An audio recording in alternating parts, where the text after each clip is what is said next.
This is the All-American Coaching League, presented by Axis Sports.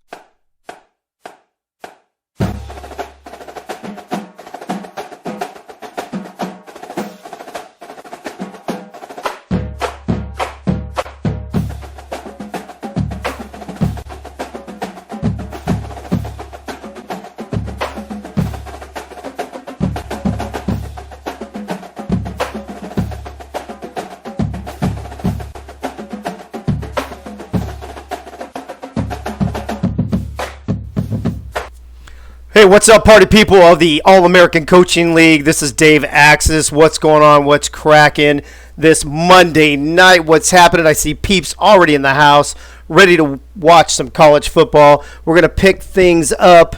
It's been, 2 weeks, I think, since we actually were here together, calling some games, having some laughs, having a bunch of fun. What's up, David Leathers, Freddie, Charles in the chat? I see you guys already.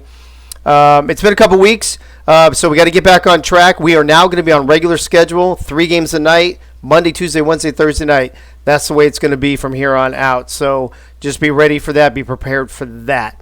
In the meantime, we are going to kick week 3 off with 7th seeded Washington. These are the new rankings that were just released earlier today, and it looks like Washington State has climbed up to number 7, Minnesota falling to number 22. And we've got our broadcasters in the house, as always. So to call our first game tonight, Washington State at Minnesota, our play-by-play man, Greg Soto. I'm sorry, the Greg Soto is in the house. Greg, what's up? Welcome back. How was your Thanksgiving? It was really good. It's good to be back calling some games. Got a good one here with Washington State at Minnesota. And how was yours? How was your Thanksgiving? It was great. I got my kids and their girlfriends / fiancés came to visit. They spent 9 days here. So we had a bunch of fun doing all kinds of stuff from Gatlinburg to downtown Knoxville to Thanksgiving, the whole 9 yards. So it was good. It was good. Thanks for asking, bro. Good. On the color commentating tonight, we have the owner. I'm sorry, the owner. We don't have owners in this league. The coach, the head coach of the Old Dominion Monarchs, Clint Torres, is with us. Clint, how are you doing tonight? And how was the 2-week break for your team? Oh, it was great. I needed it. I'm sure. I'm sure. How was your Thanksgiving? It was good. It was good. Everything, no drama, which is rare with my family. So, good. That's good to hear. And then our third wheel for this first game tonight is the head coach of the now, I believe, second-ranked Louisiana Tech Bulldogs, and that is Patches O'Houlihan himself, also known as Frank, the franchise Wade. Frank, what's up? Welcome back, bro. Oh, glad to be back. I was going to ask you about your son's engagement. How are the wedding plans coming? They're coming for 2023. All right. They're setting a date. They actually wanted to go. They're planning their European honeymoon at a certain time of year and scheduling the wedding around the honeymoon. I don't know if that's a common thing, but that's what they're doing. So it's going to be, I believe, it's the fall of 23. So I got some time. You got time. He's got time to back out if he wants to. Yeah, I don't think he will. But hey, how was your Thanksgiving, bro? Thanksgiving was good. Had the kids all at the house, and the only scary incident we had, my daughter was coming back from Ruston and had a blowout and did a couple 360s on the highway, but she is safe and sound. The car is okay. We just had to get some new tires put on it. We are glad to hear that they are okay, Ruston is where the stadium is, isn't it? Correct. Yeah, okay. All right. Let me see. I think we're about ready to go over here, so I'm going to turn it over to the Greg Soto so they can talk a couple minutes about the pregame here, and then we'll head out to the field. So, Greg, it's all yours. Awesome. Thank you, Dave. Again, thank you for tuning in for week 3 of the AACL here with number 7 Washington State going to number 22 Minnesota. So, Clint, what do you think about this matchup that we're going to be seeing here tonight? I think it's going to be a tough one for Minnesota. I mean, they're 0-2, but the one thing they got going for them is that they're at home, and their 2 losses were pretty close. But they need to get something going. I mean, for a team that's got the air raid, I don't think they're putting up the offensive numbers that they want to. And you, Patches, what do you think about this matchup? Again, like people are putting up, Bob Funk putting up there. Washington State coming in here ranked 7th, 2-0. They're undefeated in this young season, and Minnesota hasn't won yet. So, what do you think about this matchup tonight? Well, I hope Washington's not coming in overconfident. Being bumped up to number 7, 2-0, taking on an 0-2 Minnesota team. That Minnesota team can explode at any moment. You're just waiting for it to happen, and it could be tonight. Great, thanks on that, Patches. Again, I want to thank these the viewers tonight. Bob Funk, Coach Craven. Can we even say his real name like that? Is he working? I'm not sure. Dave Access, DH Baller 1323, D Leathers, Gunny McGuire, Lone Star, Glory, Packer Fred, Semi Rage ECFL, and True Blue. Thank you for tuning in for tonight's game. Again, chat it up in there, and we'll look at the comments and we'll talk about it as well. And again, Cliff Allen here. Hopefully, again, like you said, Patches doesn't come in too confident here with that run balance 4-3 team. We got to be looking for that halfback. And if you guys want to help me out with this, if I butcher this name, Jack Marius Tack the Riddick. I think I said that right. Close enough. Tack the Ritrix. Tack the Ritrix. Tack the Ritrix. Oh. Okay, and then head coach General Cornwall with that air raid and the 4-3 multi, looking out for wide receiver Willie Woods and Captain Cornwall as linebacker. And going back to Washington State, Cedric Barnes is a man to look for as the cornerback there. And we'll see what this matchup does. I mean, for me, I'm with you, Patches. I think Washington State, especially after last week, there's a couple of teams that went in a little bit overconfident, and they got destroyed. So we'll see what happens here with Washington State. It should be a good here. The Cougars versus the Gophers, and with that, we got some weather, 41 degrees and clear in Minnesota, and we'll be heading out to the game here right now.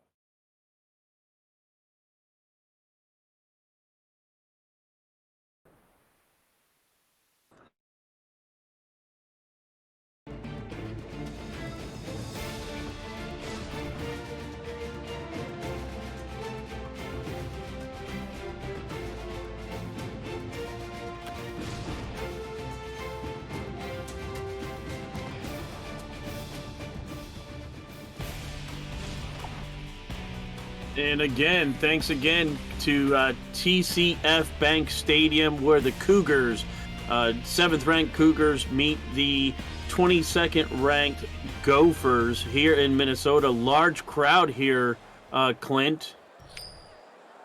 Yeah, definitely. I mean, that's what you expect for a home game. It doesn't matter what the record is. They're going to pack the stadium. But I'm going to have close watch on middle linebacker Captain Cornwall for Minnesota. He's been a stud these last 2 games, and like you said earlier, Washington State, they can't go to sleep on him because he really controls the middle on defense.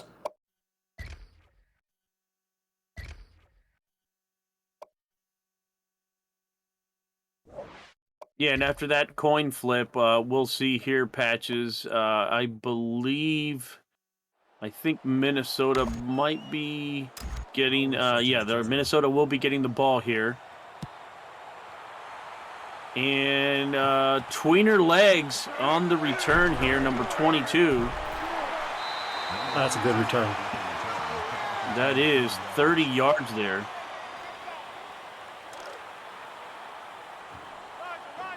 And here we have the Gophers, 1st and 10, starting at the 31-yard line. changing the play here possibly. Quick pass to Edgar Williams, 3 yards. Brings up 2nd and 7. And again, Clint, part of the crew, Clint and Patches, whenever you guys want to just jump on in, you're more than welcome to. I'll be just doing the play-by-play, so you're more than welcome to just jump right in. Yeah, one of the things I want to see with Minnesota is if they can get some sustained drives. The last 2 games, they've been pretty low on time of possession. They haven't had any real long, sustaining drives, clock management. They just seem to do like 1, 2, 3 punt.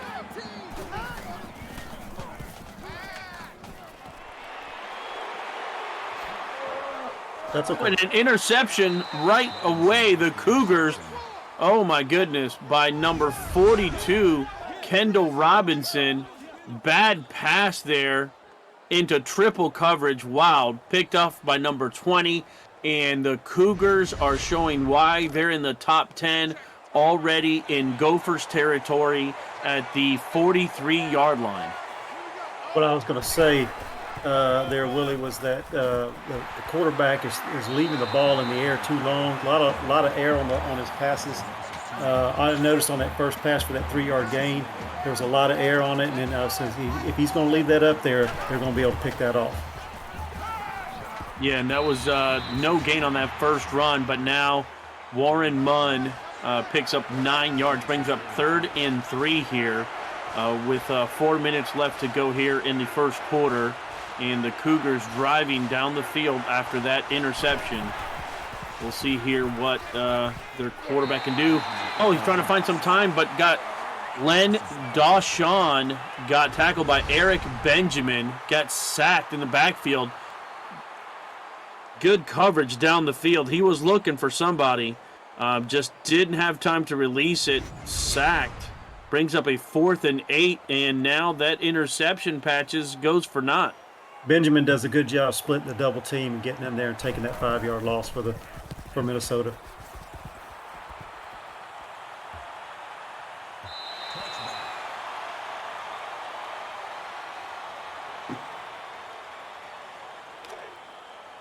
And here we go with the Gophers now get the ball back at the 20-yard line, 1st and 10.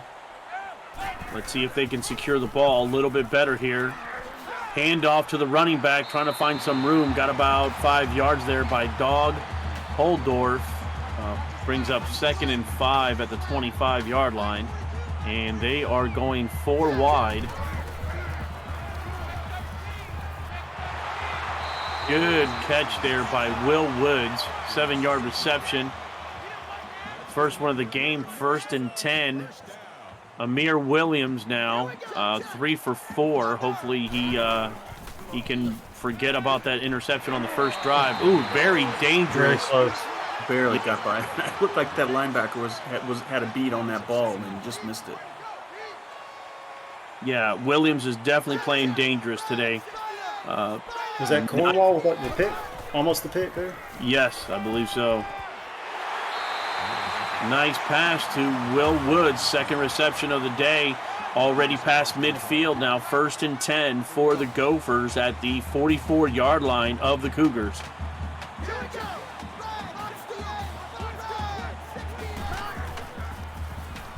And Williams looking back, finding Woods again for 5 yards. The William Woods connection now starting early on this second drive for the Gophers.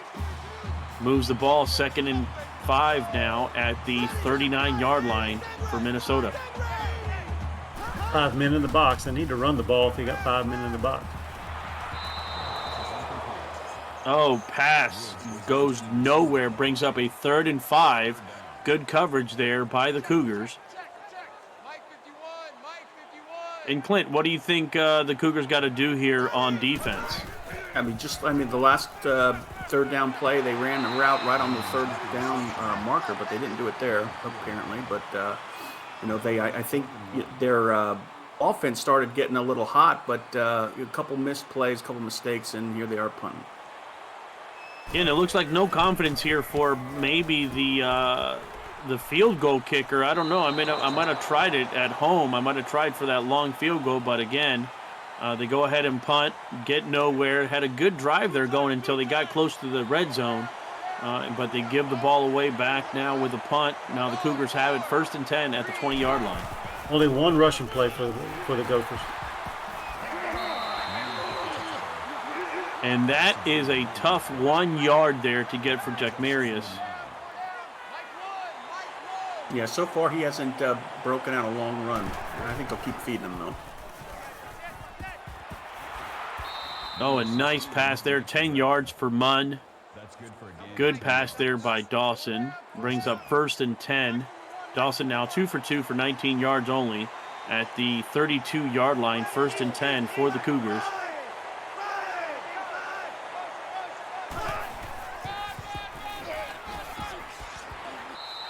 And like you said, Clint, they're going to keep feeding Jack Marius. That's only 5 yards on 3 rushes, but it's that one rush has more yards than the first 2 that he got, a -1 and then 0. So 2nd and 5 here for Dawson and the Cougars.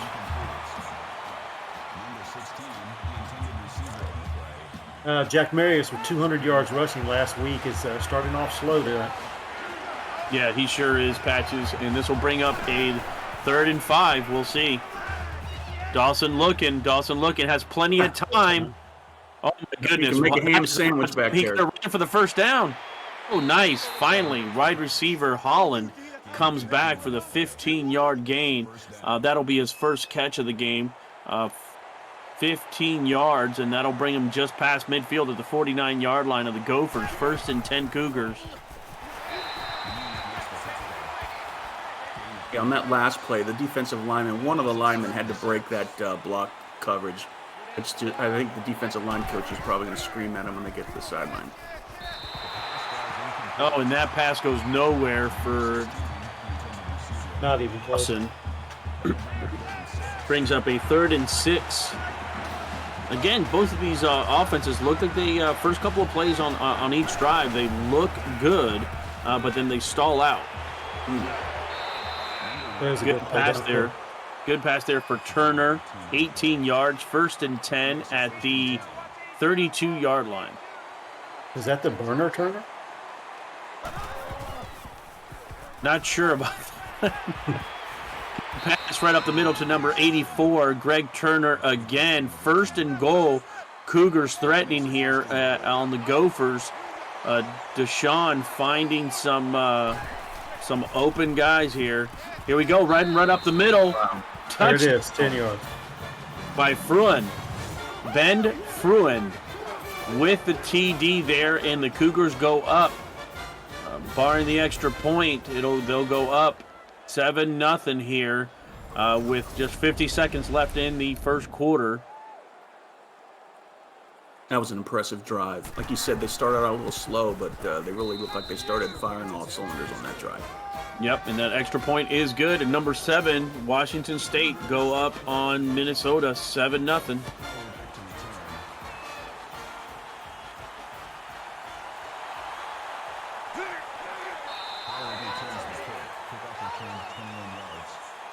And now that's the Cougars right there. Team defense, 53 yards, 1 interception already, only letting the Gophers average 5 yards a play, which you would think is good enough, Patches, but they've just been stopped after they get past the midfield.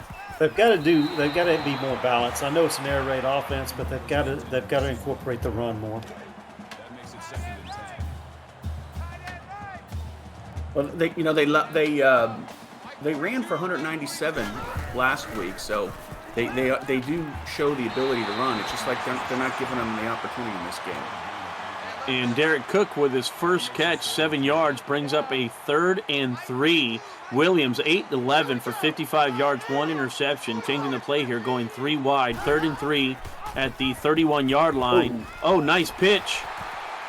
Haven't seen that play all game, and that is good for Holdorf for 11 yards. Just 2 rushes, 16 yards. 1st and 10 for the Gophers at the 42-yard line. I think it's Hordorf is the name. Hordorf? I may be wrong. Just mess with it, sorry. Good tackle short of the sticks.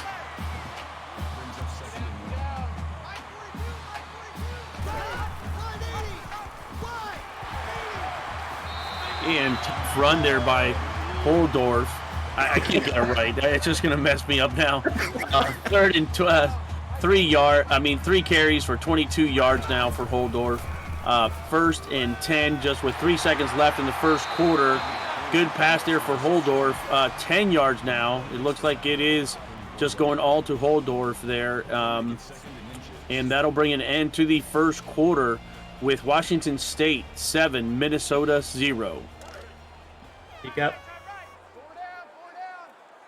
Holdorf there with 3 rushes for 22 yards, averaging over 7 yards a carry. They need to incorporate it some more.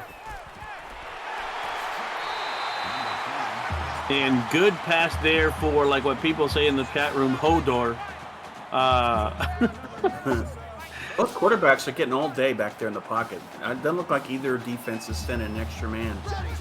Yeah, 1st and 10 for the Gophers here at the 23-yard line.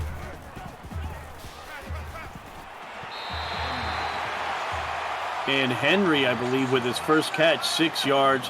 That'll bring 2nd and 4 just outside the 10-yard line. And the Gophers are threatening here. We'll see what Washington State Cougars defense can do.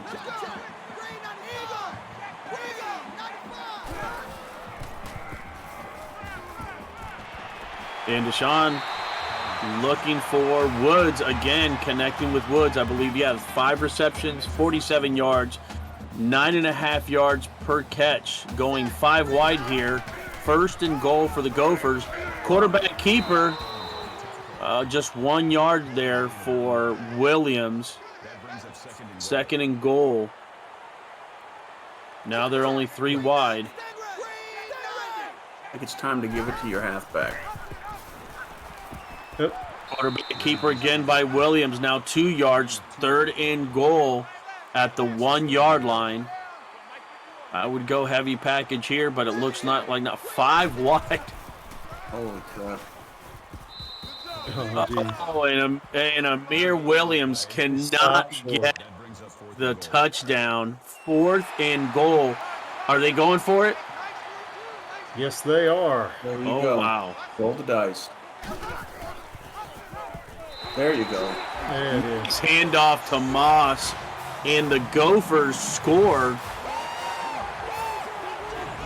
Yeah. 6 right now until the extra point. Good run there, 1 yard run. 13 plays, 69 yards on that series. And the extra point is good, and it's tied up 7-7 with 3:43 left in the second quarter. Yeah, maybe they learned something from this. They, that their halfbacks can run, and maybe they'll incorporate a little more running plays in the next series. Yeah, Holdorf was the main workload of that, and then when they get down inside the 5, they go with another back. He must have been tired sitting that one out. And I hear that Hordorf just got just opened up an Easter egg for that series. 69 is the magic number. That team went 69 yards. Get them a little bit of extra recruiting points.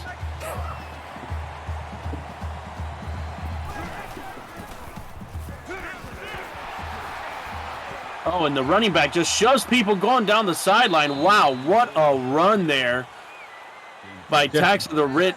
I can't say that last name. Jack Marius. Tax the Rich. Jack Marius, Tax the Rich.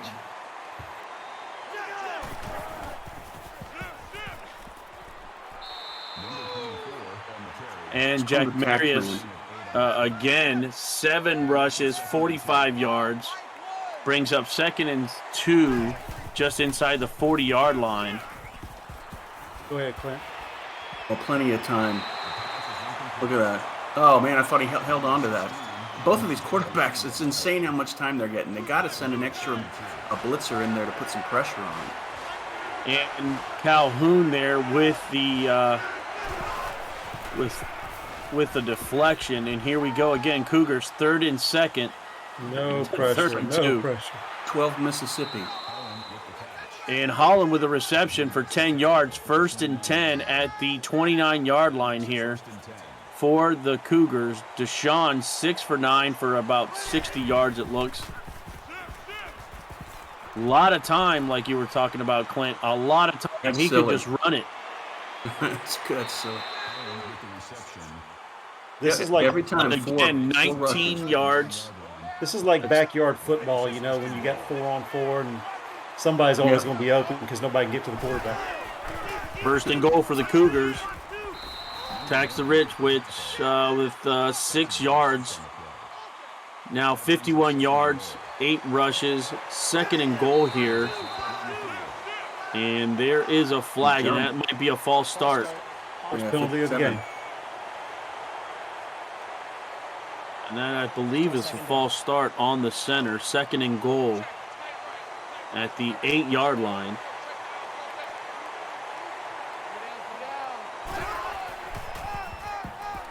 Tax the Rich again.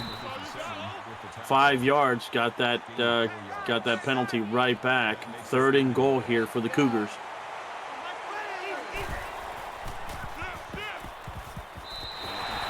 Oh, couldn't find the man open, and there's a flag on the play.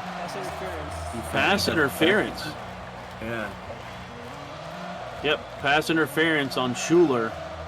And that'll give the Cougars, wow, you definitely can't make that mistake. It gives, oh, there you go. Coach is really letting him have it. Wow. Yeah, they showed a General 3-down Cornwall. mindset on that last play. That was curious. Ooh, nice stop there. Darby with 1-yard rush. Second and goal. Tax the Rich must be getting a blow on the sideline. What? Hey, yo. And Darby with a 1-yard touchdown run. The Cougars go back up on the Gophers, 13-7. The last don't know drive what by Pat each just team said, has but gotten the backup running backs putting the ball in. I don't know what Pat just said. I'm going to have to go back and listen to that one, but I hope it's not what I thought he said. He was tired. He was getting a rest. He was taking a blow. Oh, okay. He said getting. And that might have gets came up between with her legs with a 24-yard return there. And with 1 minute and 53 seconds left to go, number 7 Washington State 14, 20 in the 22nd ranked Gophers 7. We'll see here what the Gophers have at the 24-yard line, 1st and 10.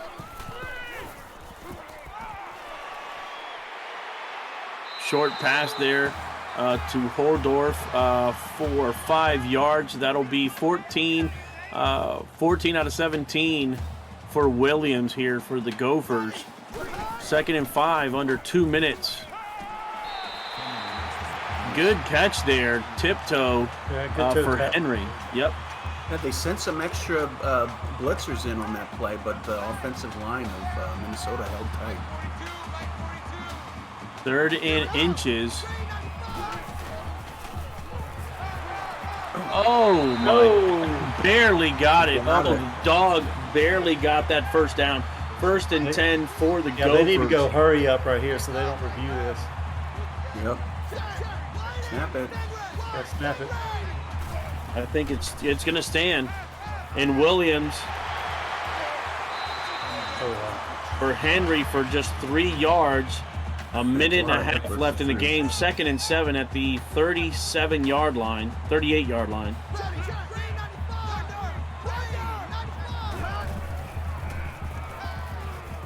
Williams up the middle. Nice pass to Cook.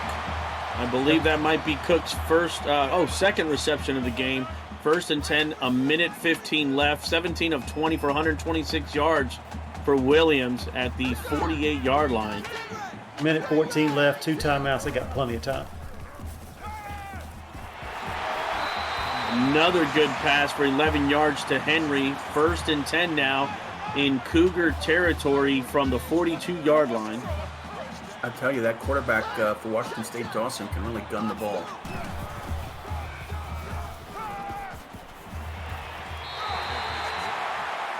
Oh, did he catch that? Oh, yeah, he did.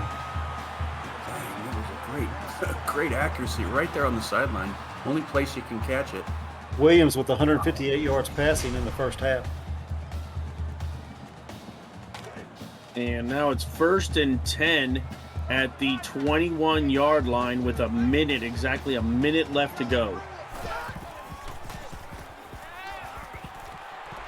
Oh, beautiful pass to Spencer Kidd for 7 yards. 20 out of 23. If it wasn't for that interception, Williams is having a pretty decent game. And they weren't hurt off that interception, though, so that's a good thing. Yep. Williams with a 12-yard reception, 1st and goal. 50 seconds left to play.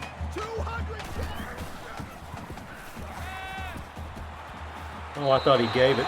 Wow, dodged the bullet there. Brian Haran almost with the interception. That would have been a gift, and it could have been a pick 6. Williams needs to be careful here. 2nd and goal from the 2. Williams, oh my goodness, he evaded. Oh, cannot do that. He is asking for the ball to be picked off. And I'm getting clarification. It's Jack Marius Tricks is how we actually say that gentleman's name. And big run here. Touchdown, Holdorf, number 20 for the Gophers. Looking to tie it up here with just 33 seconds left in the second quarter. Good block on the edge right there. Yeah, big tough run there. Getting plenty of yards there. Now that was 12 plays, 71 yards for the Gophers under 2 minutes. And it is tied up right now with just 33 seconds left in the game. In this half, I mean. Good drive by the Gophers. Needed to get points quickly with the time running down. Had plenty of time with the 2 timeouts. Did a real good job there. And here we go, Cougars. Decent return there by Warren Munn for 25 yards.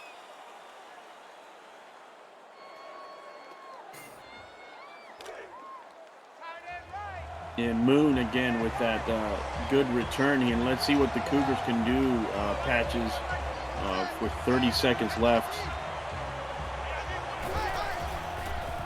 I'm going to put the ball in the air. I thought maybe they would try to just run it out. Oh!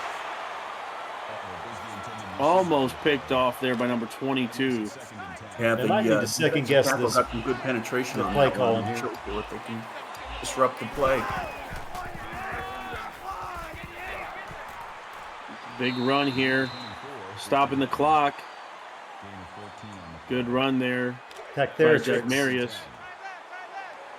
If we just keep saying it over and over, we'll eventually get it. Tactheratrix.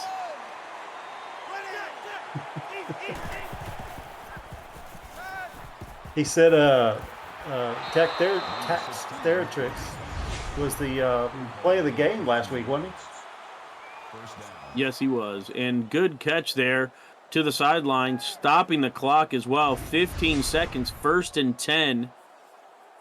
Good pass there by Deshaun inside Gopher territory at the 46-yard line.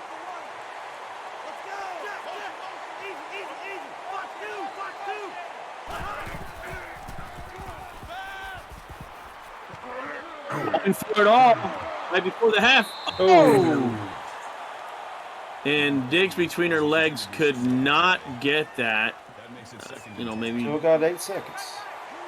8 seconds, 2nd and 10. It looks like the Cougars are going for it. They're not satisfied going into the half.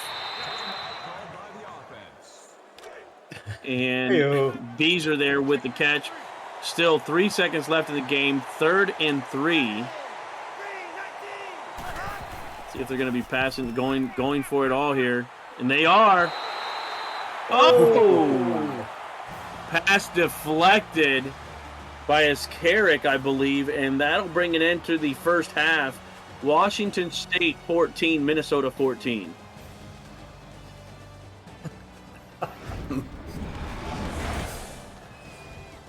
And I'm getting clarification. Deflection of that ball was Minnesota's Harry Ascrack with the deflection. Let me say Ascrack. Yeah.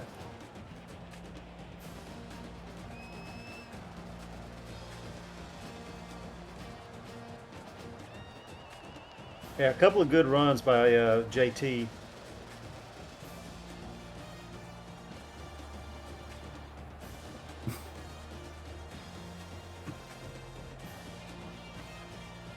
It's a lot easier.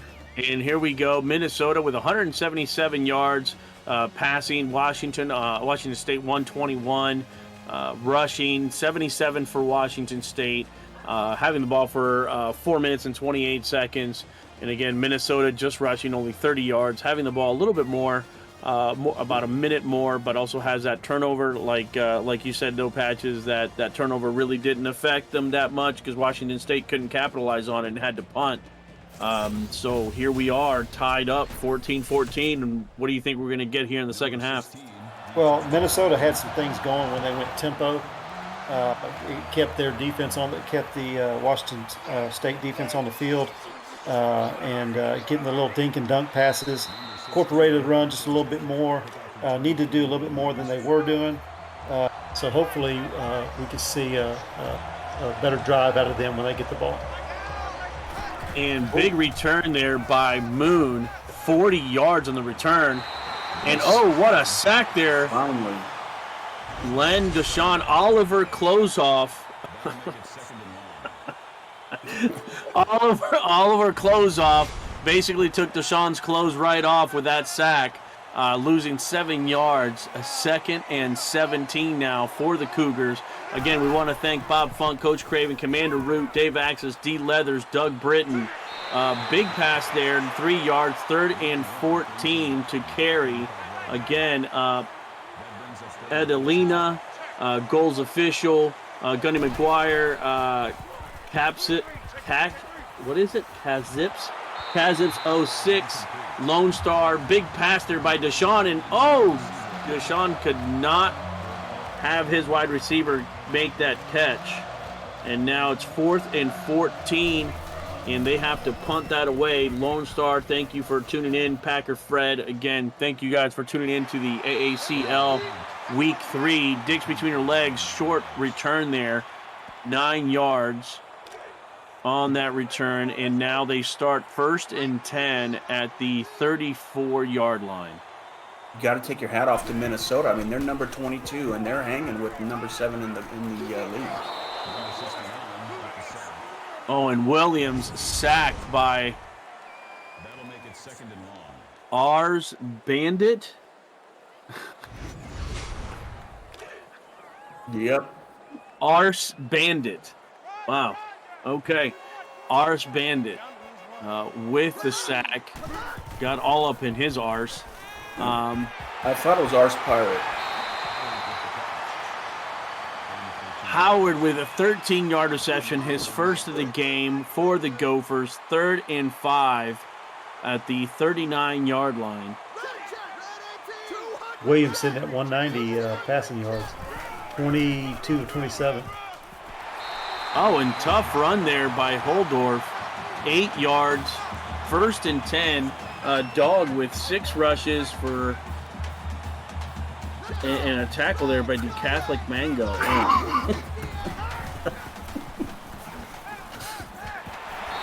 Big pass right up the middle, 11 yards for Howard. First and 10. Roger Howard. Minnesota going tempo again. This is what had success in the first half. And I don't know what that was by Williams, but that'll bring up 2nd and 10. Williams now over 200 yards, 201 from the 42-yard line.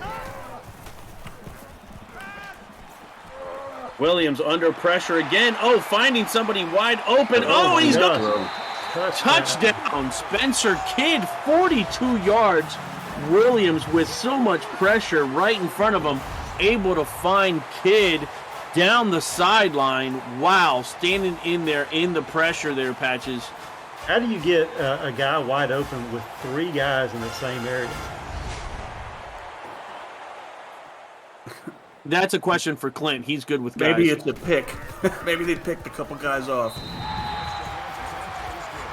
Clint loves a line of guys to pick from. And that'll be Minnesota 21, Washington State 14. third quarter, just over 3 minutes left in the game in this third quarter. Hey, the fans have packed the stadium at 41 degrees outside. They're in for a treat if Minnesota can pull this off. Yeah, Dave was talking about it. We need to be, some of these teams are higher ranked, need to be careful. Again, Gophers up 21-14. Deshaun's been playing very, very sketchy in the last couple of series. These Gophers, CBs and linebackers need to put some peanut butter on those gloves and get some stickum because they've had a chance to pick those off. J.D. Butler with an 8-yard reception, first catch of the game, 3rd and 2 for the Cougars at the 38-yard line. First day. Beezer Washingbeard with his second catch of the game. Deshaun finding him right there in the middle of the field. JT with 10 yards. 1st and 10 for Jack Marius.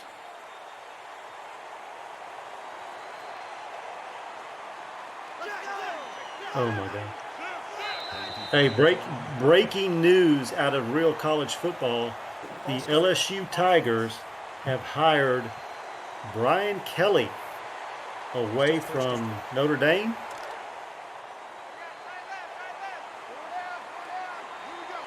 Wow, that is huge, Patches. That is huge. And I'm a big LSU fan too, so I'm gonna have to, as soon as this game's over, I'm gonna go check this out.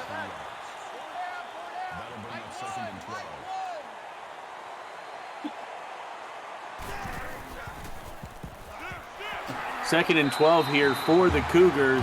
Jack Marius couldn't get anything there. 3rd and 11. And now, Clint, this Gophers defense all of a sudden with the lead is coming up. Yeah, I like what they did. They've been mixing up their sets. They've gone from 3 down linemen to 4 down linemen, and it's really making the offense guess. Oh, there you go. Interception, Gophers. There it is. Wow. Clint, you mentioned it in the first half about the pressure that he was getting or not getting from Minnesota, so he had all the time in the world. There now you're seeing pressure. He's starting to get happy feet and making bad decisions. And Gophers now have the ball at the 44-yard line, 1st and 10. Williams throwing it away there, getting a little bit of pressure. 2nd and 10, again from the 44-yard line. It's a big possession for this game right here. Yeah, this is huge. 3rd quarter. Oh, wow. Wide open down the middle. Roger Howard, 21 yards. That'll be 3 receptions for 45 yards, 15 yards per catch. And wow, tackle there by Kendall Robinson, but I don't know, is Howard now hurt?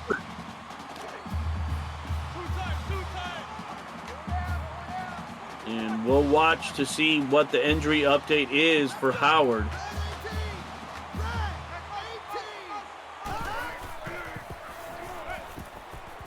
Williams finding some time. I think that went to Jose Davis for 3 yards. That'll bring up a 2nd and 7. Williams now 26 of 33 for 267 at the 32-yard line of the Cougars. Quarterback keeper by Williams. Oh, no! What the heck? Oh! And he's gone. Cougars pick it up. He's gone. And number 44 is gone. Oh, my goodness. Williams just handed the ball to Brian Haran. Oh, my goodness. What a debacle there. Williams had the first down and turned around and pitched it to no one. I think he thought Doug Holdorf was going to be back there. I thought he got hit and they jarred the ball out. I don't know. Maybe I missed it.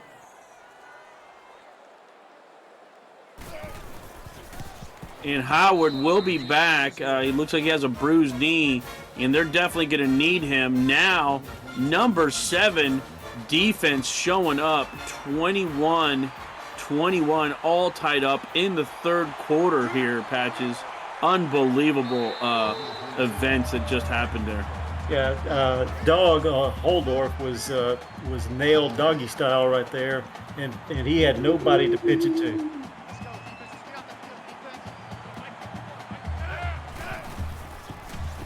With just a minute left in the third quarter. Oh, and now Williams is sacked. Oh, my goodness, by Andrew Thompson. Oh, my. He just ate up that that offensive lineman, number 75, up. Yeah, that defense is fired. Washington State defense is fired up after that turnover.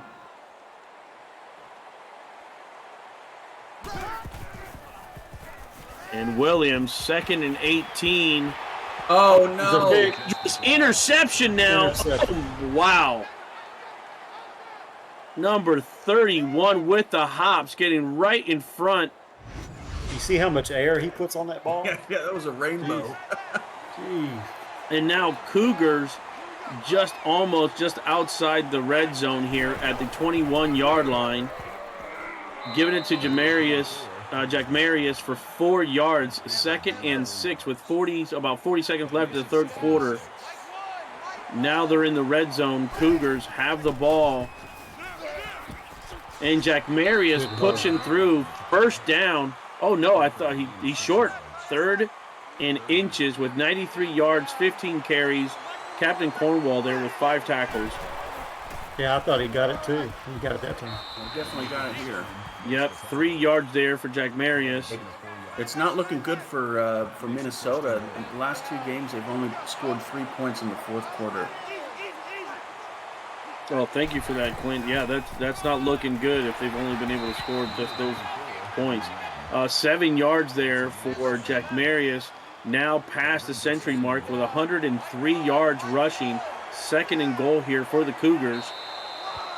And they will not snap the ball, and that'll bring an end to the third quarter. All tied up, 21-21. But Patches, definitely now momentum has shifted back to Washington State. Minnesota had the momentum. They were driving. Williams was going for the first down, and that is going to end up being probably the play of the week.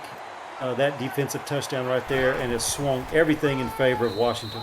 And there you go, Jack Marius with a 1-yard touchdown, and that'll put the Cougars right back up 27-21 with the extra point still coming up. And that could make it 28-21 here in the start of the fourth quarter. And it sure is number 7 finding it tough here in Minnesota, but I think the momentum is definitely now in their corner there, Clint. Definitely. I mean, Minnesota got a 5-finger punch in the face, and they need to respond because that last series, they looked like they were on their heels and had no motivation at all. Yeah, 5 fingers is a lot. Usually they only like 2. But anyways, here we go. Points 28-21. Let's see what the Gophers can do here with the ball. 1st and 10 at the 29-yard line. Williams finding Edgar Williams for 3 yards. That's Williams to Williams connection now. 6 receptions for 32 yards there. I vote they take the rainbow pass out of their playbook. Yeah, and Williams has thrown a couple of those. That ball's in there for a long time for a 3-yard gain.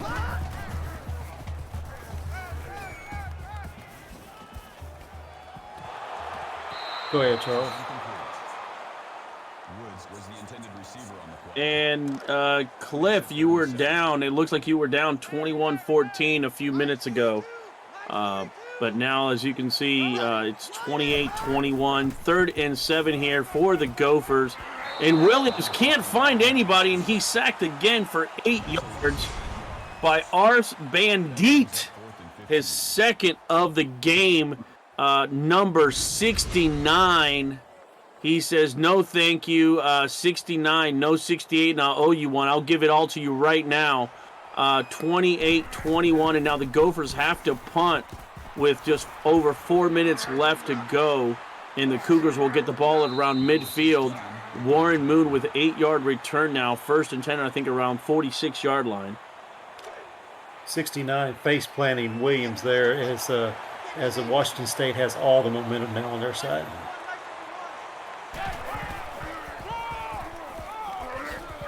Oh, and Jack Maris with a big 10-yard run. They're just short of the first down. Has 114 yards on 19 carries. That's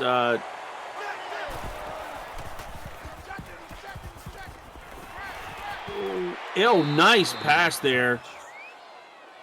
Nice catch. Minnesota needs to roll the dice and make Washington State make a mistake. Otherwise, they're going to lose this game. Len Deshawn finding a 14-yard gain there. And nice pitch. Oh, not going to get too many yards there. And now it's to Carter now. Dominic Carter coming into the game. That's his first rush of the game. 2nd and 7 here inside the 30-yard line. 4-yard run there by Jack Marius. That'll bring up, that's 5.9 yards on average there, Patches and Clint. Amazing game by Jack Marius. 118 yards. 118 yards on 20 carries.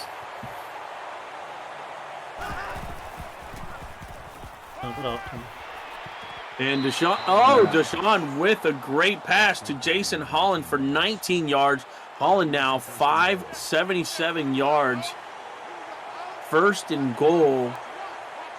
Red zone. They've been brutal here in the red zone against this Gophers defense. They've been in the red zone 3 times and scored 3 touchdowns. Jack Mary's now with 2 yards on the carry there. 2nd and goal with just under 3 minutes left to go in the game.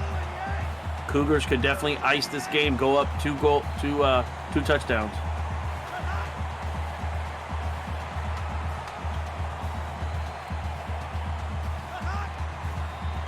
This is gonna be a JT run right here.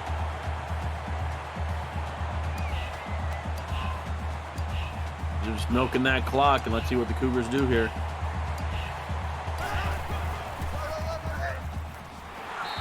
Oh, it almost got over that guy. 2 yards. 3rd and goal. Tick, tick, tick, tick. Just run that clock down. You have the lead, 28-21. Washington State looking to move up in the rankings. Yeah, if they don't score a touchdown here, a field goal is still going to make it a two-drive game.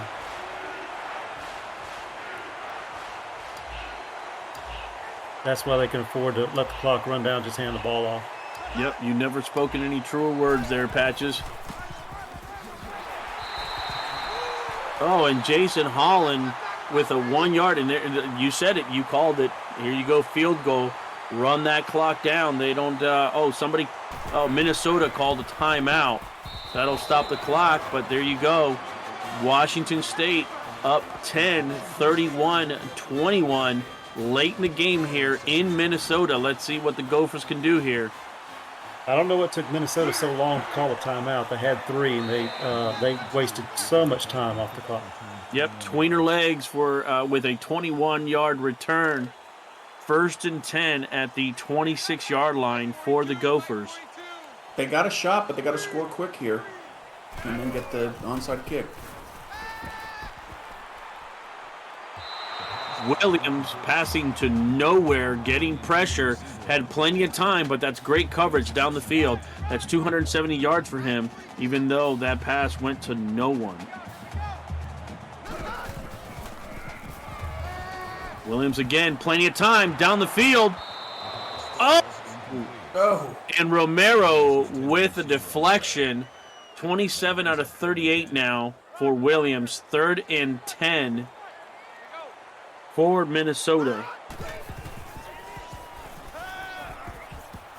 Williams looking down the field again. Oh, and Cedric Barnes with a deflection. That'll be 4th and 10. Gophers got to go for it. This is it. This is the game, I believe, here. On 4th down, Williams. Oh, no, go! Pass is deflected.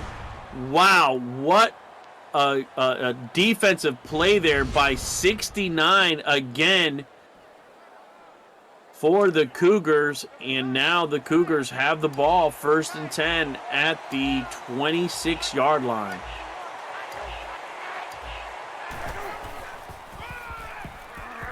Turn out the lights, the party's over. And Jack Marius with a 4-yard run there. 2nd and 6, and this is all Minnesota just called a timeout, but really, yeah, there you go. 1st down. The game is pretty much sealed. 9 yards there. 1st and 10. Minnesota calls their last timeout. And here's victory formation, fellas. Nothing Minnesota can do. You had the momentum on your side. A bad decision by Williams turned the tide of this game. Minnesota self-destructed. Just a huge collapse by the Gophers. Yeah, that play, that fumble when he tried to toss it and then got picked up and went for 6, it just totally just ruined the Gophers' chances. And you know what? And the Cougars have played great. Jack Marius has had a hell of a game, over 120 yards, and there it is, final score, 31-21. Cougars hold on at Minnesota, go up now. 3 wins, no losses for the Cougars, and Minnesota is winless. They're going to have a tough week again getting ready for next week's matchup. But Washington State comes into Minnesota and takes the win right from the Gophers. You're going to have to watch the morale now of the Gophers. They're 0-3. You know, how are they going to be mindset-wise as they prepare for next week's game? You got to tip your hat to Washington State, though. The defensive adjustments they made at halftime. We talked about little pressure on the quarterback in the first half, but they really got aggressive in the second half, and it paid off. And they made Minnesota make mistakes. They took over the game, and you know, we talk a lot about the offense tonight, but you can't forget the defense of Washington State. True. And I really thought there towards the end of the third quarter that the Gophers were coming on strong, and it looked like they had momentum, but they surely got taken away really quick. And here we see the stats here. Red zone efficiency was just really good for both teams, and definitely Washington State could capitalize on that. They had 5 times in the red zone, and they scored 3 touchdowns, one field goal, and the 3 turnovers for Minnesota. You just you just can't. That just can't happen, especially when you go and one of them goes for a touchdown off a fumble. But overall, Williams had a decent game. They're good ratings. 2 interceptions and a fumble. Besides the 270 and 1 touchdown, really all three of those turnovers were all on him, unfortunately. And getting sacked, I think like 3-4 times, losing a total of 25 yards is not the way to go.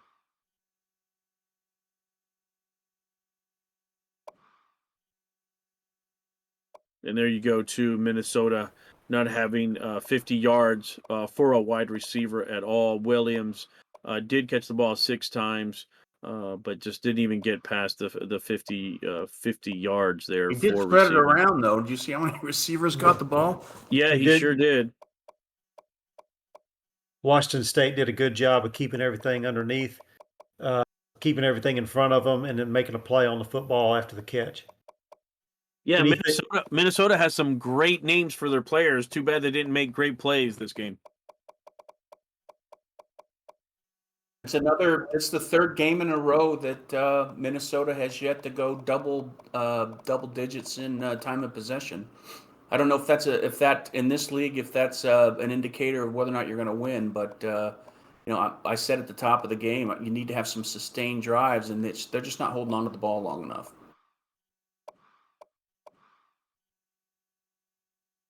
And Deshaun there, 114 rating. Just efficient enough, just no touchdowns, threw that 1 interception, but 14 out of 23 for 170 yards. But I mean, the whole offense was really predicated on Jack Marius. 25 carries for 139 yards, 1 touchdown. Just amazing. Great game by him. Holland had a good game, 77 yards, 5 receptions. 15 yards averaging. Moon also 11 yards averaging. Pretty good there for the wide receivers. What's curious with the run balanced offense, they don't throw to the running backs that much. True. That's an eye opener for me. Hey, as somebody that's involved in the second game, can you go back to the rushing stats for a second? I'm involved in the second game. I want to see you go back to the rushing stats for this game for Washington State. Because I saw 3 different people have rushing touchdowns. I just want to know who all 3 were.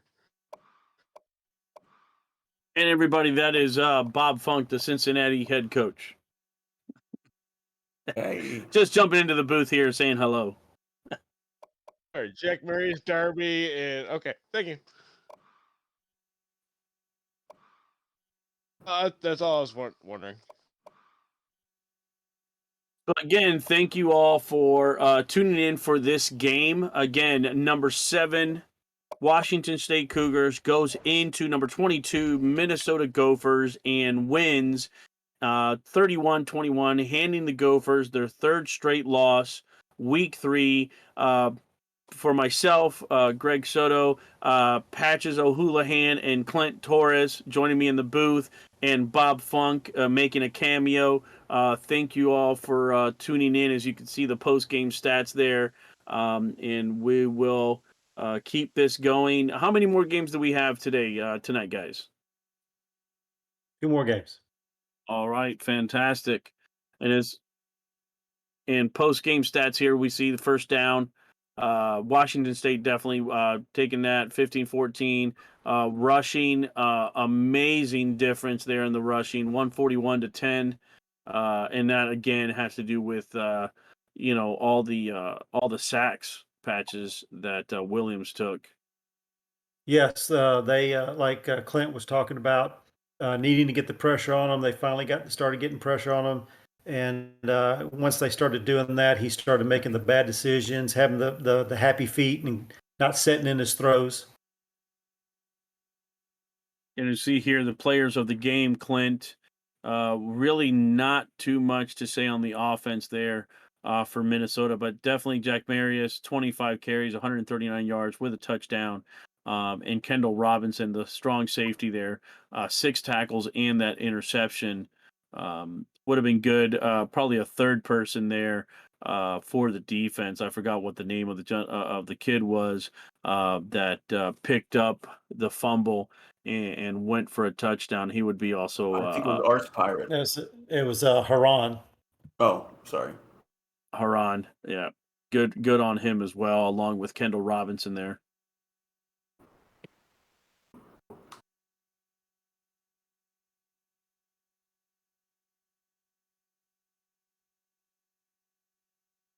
And again, thank you for tuning in for this first game, and I will be passing it off to Clint. He will be your play-by-play for game number 2.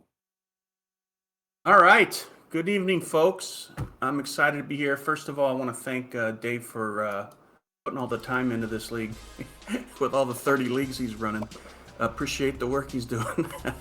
Also want to welcome into the booth Bob Don't Fake the Funk as color commentator, and the man with only one name, Krieg, as the third wheel.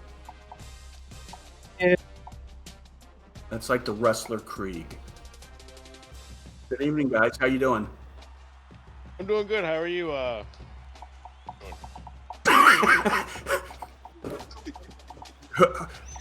Good evening. How are you? Whoever the fuck you are. I'm doing great, Bob. Sorry, Clint. I was blanking. This is going to be a great game, folks. It started out awesome. Do we have Krieg on as well? Yeah. How you doing, Craig? I'm chilling, man. All right, man. You ready for some fun? I'm ready for a hell of fun. What do you guys think about this game? Houston at Air Force, 14 versus 17. Mr. Funk, tell me what your thoughts are. I mean, we have Air Force at 0-2, and Houston's 1-1. I think Air Force just needs to get their offense going a little better because they've been struggling on that Georgia Tech offense. Yeah, Mr. Krieg, any thoughts on your side? What are you excited to see tonight? I'm gonna say Houston's gonna take this one. Blowout. A blowout. Okay. Yeah. All right. So we've got Jeff Gagne representing Houston, head coach Bobby Leo. They're running on offense the Navy set, which is going to be interesting. 3-4 multi-D. 2 players to keep an eye on the Houston side. We've got kicker Eric Glover, linebacker Apollo Parsons.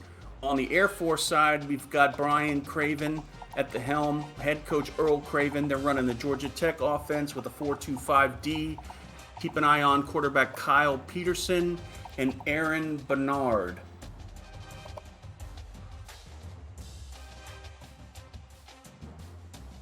We are going to take this game to Colorado Springs. It's a clear, beautiful night. It's going to be, the weather should not be a factor. We're looking at another packed crowd, just like the previous game in Minnesota. I'm ready to get this thing started, Dave. Hit the switch. needs a couple seconds here. It's only 45 degrees in Colorado Springs, so it's not too cold for them. Definitely, it gets a heck of a lot colder in Colorado Springs, so this is a good night for them. So hopefully they can capitalize with the whole home cooking. So I've never seen. I think have you guys? Either of you guys watched Houston play before using that Navy offense? If so, what do you think about it? Nope, this will be my first game in the booth. You know what I'm saying? Okay. Cool. I've seen the Houston offense. Is it like the Navy offense back when they were in the bowls a lot, where it was a lot of I guess similar to Georgia Tech. I feel like it's a lot of wishbone offense. Yeah, like Georgia Tech. So this is going to be interesting. Yeah. I feel like Houston runs it a lot better than Air Force does, though. Yeah, Houston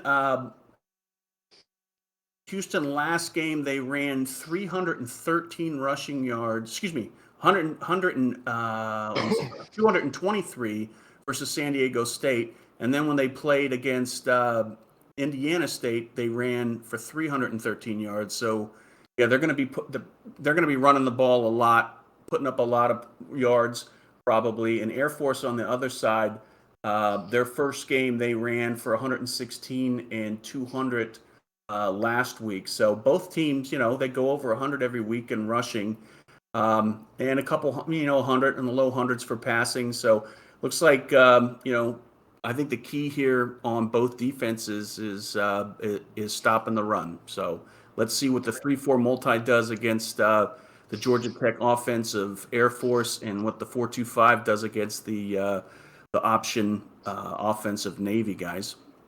I feel like that Navy offense may play a little better against that 4-2-5 defense. All right, so thanks for your input, guys. Let's take this to the field. We got a parachuter coming in. What do you expect in an Air Force game, don't you? I mean, you gotta have a parachuter coming in. I didn't know that the Air Force was certified on parachuting. I learned something every day. I mean, they have to be, right? Yeah. Yep. They are certified, as the booth tells me, on recliners, air conditioning, and 4 squares a day. So here we go at Falcon Stadium. Look at a beautiful night. Couple clouds in the sky. I don't know what the wind is. Maybe the booth will tell me if there's wind. But I want to welcome the folks online here. Bob Funk. We got Cliff Allen. We got Coach Craven. We've got Commander Root, Dave Axis, Dave Leathers, Goals Official, Gunny McGuire, Pax Ips 06, Lone Star Glory, Pack of Fred, Sega Dream, and D. Greg. So here's the kickoff. Houston's received. They're taking it out to the 30, 35-40. Nice return. I heard a breath of excitement from you, Bob. Looks that we starting was out a nice strong. return by Dion Ware there. When you get that out to the 44-yard line, you got to be happy. Nice pitch off to the halfback. First down. Arthur Leo with an 18-yard rush. Look at this. That is an artwork when they get that going right. Oh, they're executing that option to perfection right there. First and 10. Houston's driving. They're almost in field goal range at the 38 of Air Force. No wind at all, so it shouldn't impact the field goal kicking at all. Nice run there, 7 yards. Mr. Krieg, what does the defense of Air Force need to do to slow down this Houston attack? Well, you said it before the game that Houston runs the ball a lot, so if they do not stop this run, it's going to be an ugly night for them. So and so far, they Keeper have gets not the first done down. K. Dean for a 4-yard run. First and 10. They're right on the edge of field goal range here. Oh, you're in field goal range here. You just need to try and get the touchdown now. Great option. Another great option by Houston to Dion Ware. 14 yards rushing. Air Force defense is on their heels, Bob. Look, what are they going to do here? I mean, this Houston offense is quite impressive.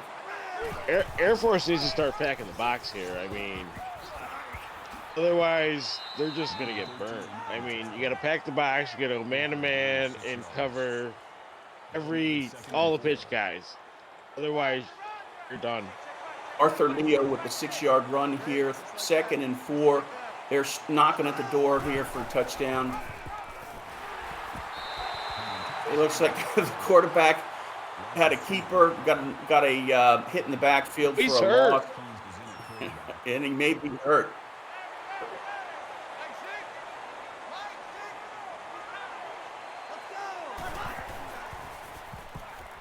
I had the pleasure to watch. Oh, quarterback keeper going into the end zone. Number 2, Justin Keys, a 9-yard touchdown run, first score of the game. Really impressive drive there. Krieg, what stood out to you on that first drive by Houston? I'm pretty sure they threw 0 passes on that drive. They ran the ball every play. Definitely. Hey, Bob, you were saying something? That was the backup quarterback there. Yeah. Because the starter went out with that injury. So here comes the Air Force offense. I think I've done both of their games. And one of the things that stands out to me is the Air Force quarterback, as starting quarterback has gotten injured in both games. I hate to jinx Coach Craven and his Air Force team here, but let's see if the starting quarterback for Air Force can stand in and do a full game. It was a nice 27-yard return by Hans Gruber. Air Force takes the snap. Quarterback keeper, he was looking for a pitch there. Didn't go anywhere. Stopped by Apollo Parsons. Great penetration by that line, Bob. Yeah, Raylan Givens didn't stand a chance there. We're looking at 2nd 11 here. Air Force lines up on the 35-yard line. Got some motion in the backfield. Quarterback again pitches it out. Wide run, doesn't get anywhere. Hans Gruber, 2 yards, if that.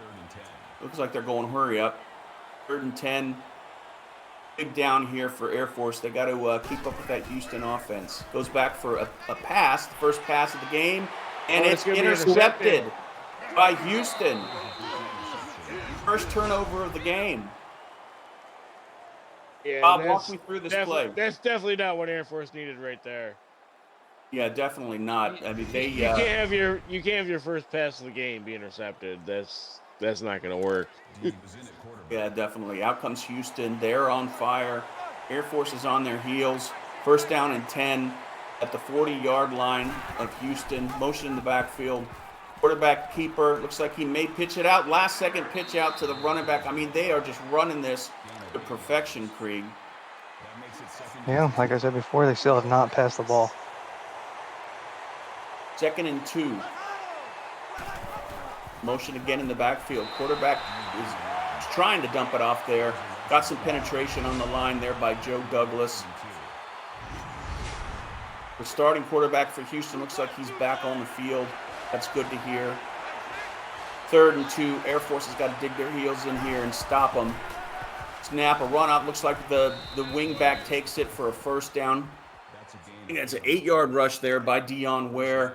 Again, Houston has not made any mistakes, Bob. No, Dion Ware and Dean are executing this option to perfection. Definitely. And Houston they're really putting on a show of penetration. That was for Greg Soto. Hey, so here we go. Greg Soto loves that penetration. Quarterback keeper for the first down. Air Force hasn't shown anything on defense to stop this Houston offense.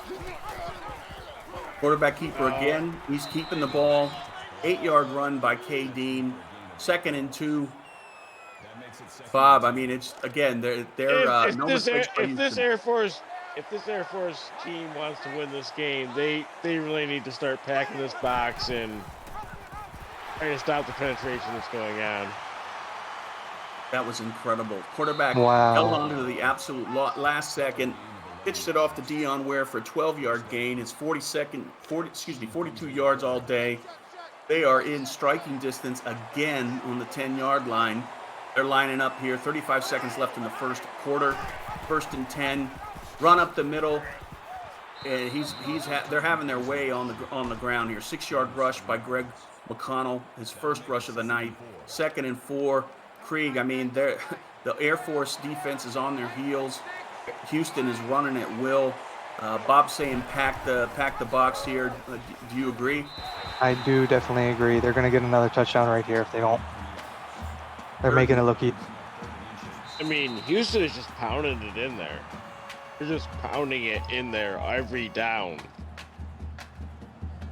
And it looks like Houston Air Force doesn't know what to expect from Houston. They know they're going to get a run, but they just don't know what side and who's going to get the ball. And that's the end of the first quarter with Houston up 7-0 over the home team Air Force here on Monday night. Beautiful night here in Colorado Springs. Houston at the start of the second quarter in scoring position. Let's see what Air Force can do to stop, if they can stop Houston. Houston looks like taking their time here on the snap. It's some motion in the backfield. Fullback up the middle. Did he get in? No, he didn't. No. 0 yards. Did he get? No, he didn't. Yeah, it looked like they gave him the first down. He's didn't get in for the touchdown. Yeah, that was when they flashed to the cheerleaders, I didn't know what the hell was going on. Last second pitch to the fullback, it looked like, Arthur Leo, for a 0-yard touchdown. Another impressive drive, Bob, by Houston. Yeah, Houston's just pounding this ball down Air Force's throat, and you can't stop it.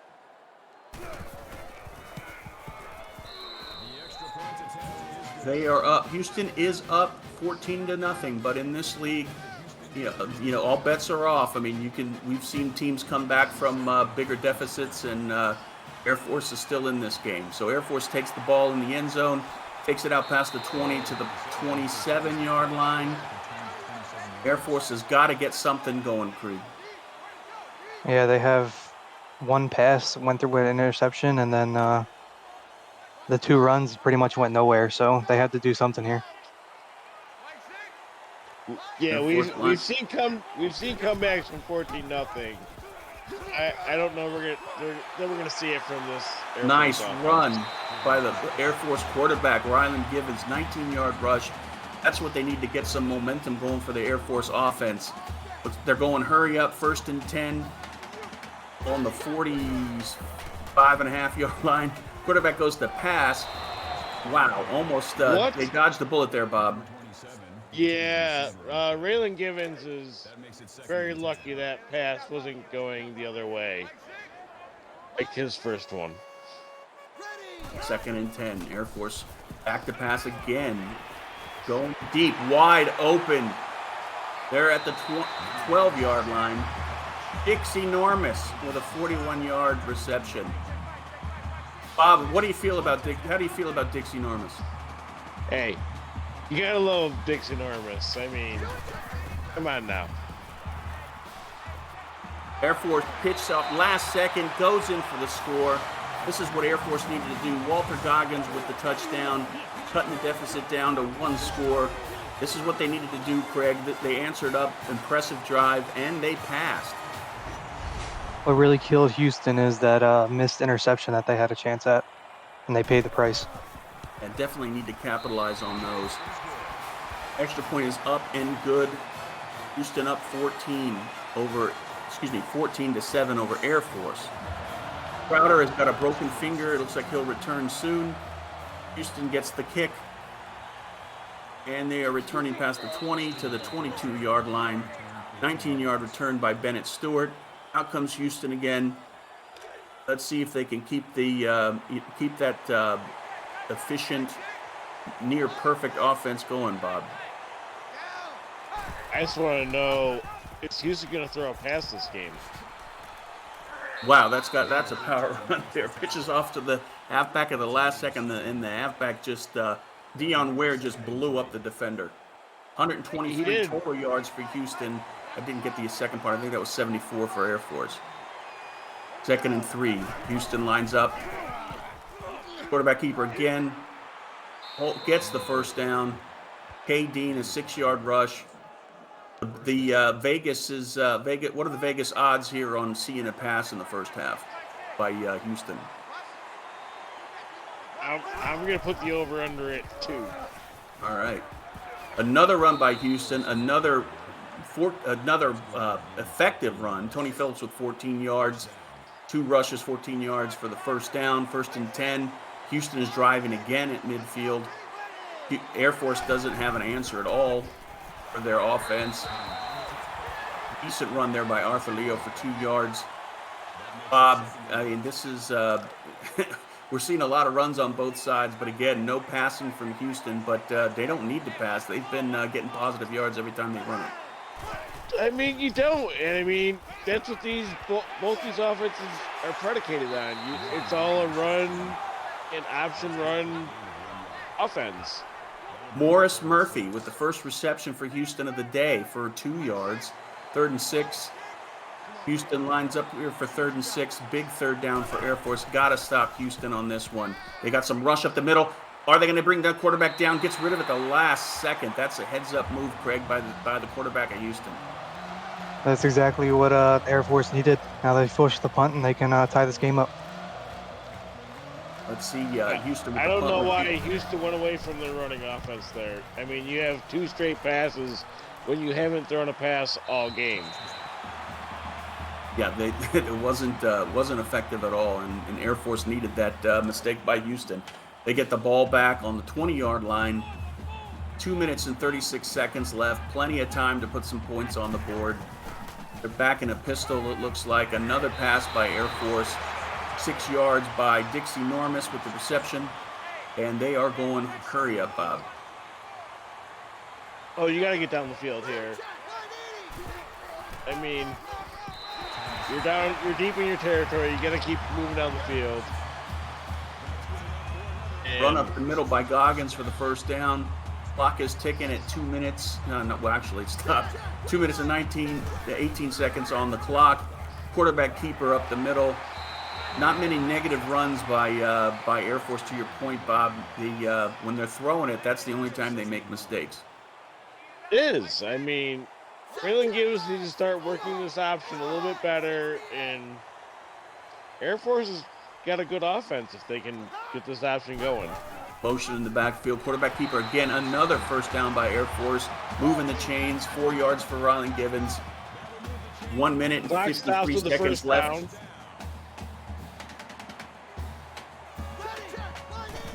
Motion in the backfield. Air Force back to pass, and it looks like we got some penetration in the middle, Craig.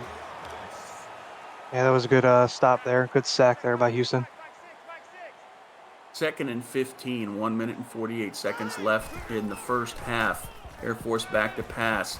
And again, the pocket breaks down, and the quarterback is running with it for Raylan life. Gibbons is going down. And is there a He fumble? fumbled. He fumbled it. A heads-up play there by number 27. Yeah, Dixon Armis with the big recovery. That was a huge. Dick enormous with enormous recovery. Air Force, another pitch off to the side. Effective running by Air Force. Big gain there by Air Force for the first down, moving the chains. They are in field goal range with 1 minute and 16 seconds left. They are in hurry up. Walter Goggins is returned. He received that Oh. pitch. Rylan Givens sacked by Zeus Kent. Penetration up the middle. Both of you guys said that they needed to stack the box on both sides of the ball, and Craig, it showed on that play that it's effective. Yeah, they went for that pass there. They're trying to score before this half ends, and they paid the price. 2nd and 17 for Air Force. 1 minute left. They're passing again. Effective swing pass on the right side. They got the third. What? They got to 32. Made up a lot of yards there. Rylan Givens is moving down the field. Roy Elliott broke 4 tackles there to get that down Definitely. to 3rd and 2. Another option run by the quarterback. Raylan and he's gonna Gibbons. try and kick it Raylan and take Gibbons it down into the to end zone. 5. If he would have pitched that, that would have been a touchdown. Yeah, definitely. He held on it too long, Craig. And he is down. We have an Air Force quarterback down. That seems to be a recurring theme this season. Just hoping he return as quick as the Houston quarterback did. First and goal, they're back to pass. The quarterback is trying to run it in, and he made it into the end zone. Gibbons came back. I thought he was injured. Maybe he was just, maybe the air was knocked out of him. But he stood in there. The pocket broke down, and he was able to take it into the end zone. And we're potentially looking at a tied ball game here, Bob. They may have used a timeout there to bring him right back in for the air being knocked out of him. Bob is on top of things tonight. Tied ball game here with 37 seconds left in the first half. Houston gets the ball on the 2-yard line for the kickoff. Takes it past the 25 to the 28-yard line. Bennett Stewart, 27-yard return. 33 seconds left. Krieg, is that enough to put some points on the board? If they run the ball like they have been, it definitely is. Quarterback lines up in the pistol. Back to pass. Swing pass to the outside. Looks like it's not going anywhere. Tony Phillips, no yards at all on that reception. It looked like the defense was waiting for him, Bob. Yeah, I think you let the clock run out here and just go to halftime. 25 seconds left, and the clock is ticking. Let's see what they do. If they try and push it down the field or just go to halftime with a tie ball game. Yeah, we're going to half. All right, 14-14. Houston is tied with Air Force. We've got a barn burner tonight. A lot of running plays. Looking forward to see some of the stats pop up here. What's your impression of the first half here, Bob? It's been a really close game here. It's definitely a run-dominant game. Both teams are trying to run down the other team's throat. Krieg, it looked like maybe Air Force was a little bit on their heels at the beginning of the game, but it looks like they made some good adjustments, and they're hanging in there. Yeah, right when they stopped Air Force, they got that punt back. It was they turned on the Jets and started making good calls. No more turnovers, and they tied it up. All right, so Houston's got 145 rushing yards to 94 Air Force. Time of possession double, 652 to 308. 1 turnover on the Air Force side. 1 yard passing for Houston. Wow. I don't know if we're going to see that very often. Well, I mean, Houston only had 2 passes for 1 yard. Definitely. And the swing pass was for 0 a couple times. So, yeah, interesting. So, Bob, what kind of adjustments do you think? Any adjustments needed on either side? I mean, Air Force just needs to get their option game working a little better for them, and I think they have a good chance in this game. Their defense needs to also stop Houston's option game. And here we go with the start of the second half. Air Force with the reception, taking it out to the 30-plus yard line, 25-yard return by Air Force. Air Force comes out, and Krieg, you think, did you like what you saw from the Air Force offense in the first half? Yeah, definitely in the second quarter where they picked it up. But right now it looks like they're going back to the option and broken tackles, and they're going to be great again in the second half. Walter Goggins with the power run there on the side. 4 rushes tonight for 44 yards there in hurry up. Motion out of the backfield. 2nd and 1. Looks like they're stopped. Well, they look like they're stopped just short of the first down. 3rd and inches. Hurry up again by Air Force. Motion out of the backfield. Quarterback keeper actually pitches at the last second. Another first down. Great run by Air Force. They're still going down to the 35-yard line. Hans Gruber with 27 yards. Bob, Air Force looks like they're fired up here in the second half. Oh, that was a perfectly timed pitch by Rilling Givens there. I mean, can't ask for much better than that in the option game. Another run by Air Force, and Bob Crowder got 3 yards rushing. Houston looked like they were ready for that one. Stopped them. 2nd and 7. 4 minutes on the clock here in the third quarter. They are still going hurry up. Another quarterback keeper, and he is getting brought down in the back. I mean, you said at the top of the game you wanted to see him stack in the box, and it shows on this play that it works. Yeah, that was perfect there on the Houston defense. I mean, Raylan Givens had no chance to pitch that. He was just swarmed. 3rd and 10 for Air Force. Big play. Back to pass. No pressure at all, and he got that. Ryan Kennedy, 13-yard reception for the first down. Beautiful pass by the quarterback of Air Force. They are well within field goal range, dancing at the edge of the red zone, still in hurry up. Quarterback keeper, and the quarterback gets stopped at the line. Rylan Givens, 0 yards, and is he getting up after this one? He looks hurt again here, but you saw him get up last time and still play, so let's see what's going on with the quarterback for Air Force. Handoff off the middle. Big power run by that. Who is that monster? Roy Elliott, 16 yards. That is a big boy.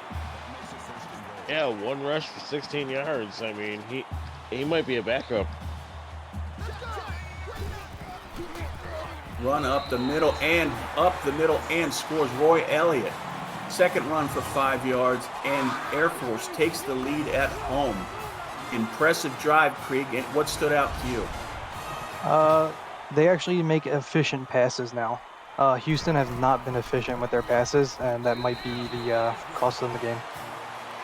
21-14 is the score. We got 3 minutes left here in the third quarter. Houston gets the ball back. They've been, they've been showing, the Houston offense has been very effective on the run play. No mistakes at all. Let's see if they stick with that, or if they try and do passing again. I mean, I feel like Houston needs to stick with their run offense. That's what they're predicated on. You try to start going passing, I'm not sure they can do it.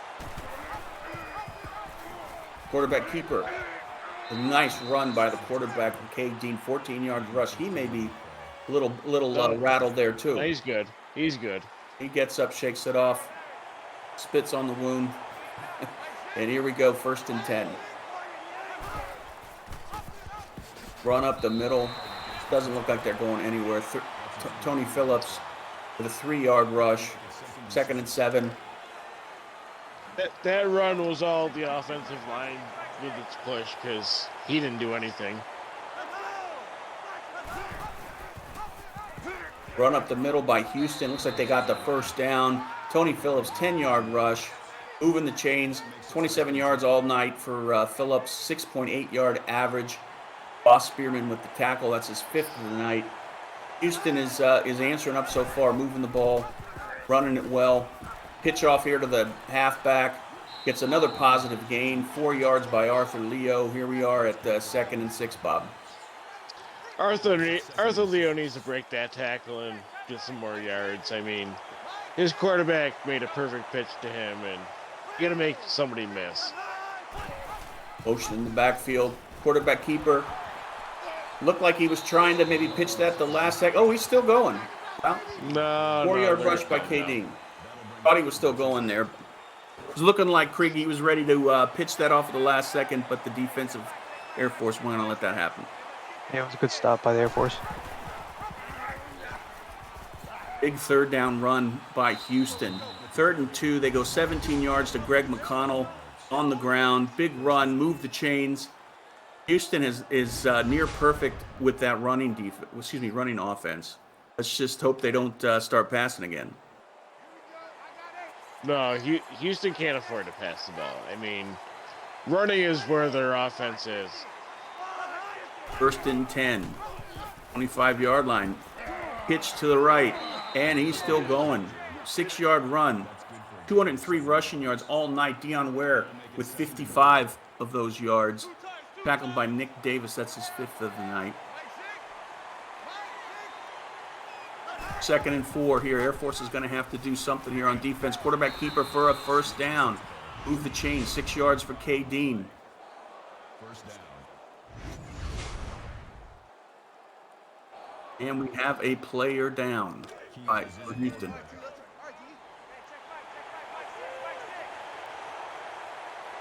First and 10 for Houston, lined up in the pistol formation. Run up the middle. So it didn't look like he was going anywhere, but he kept churning those legs, Bob, and Tony Phillips got 7 yards out of it. Yeah, Tony Phillips made a whole bunch out of nothing there. 2nd and 3, 30 seconds left in the 3rd quarter. Houston is near score, and the quarterback is keeping it, and they run in for 5 yards for the touchdown. Justin Keys keeps the ball, takes it in, barely touched. Houston's on the board. They're an extra point from tying this ball game. Yeah, I mean, you get your backup quarterback in there, and you tie this game back up at the end of the drive, you're pretty happy with that.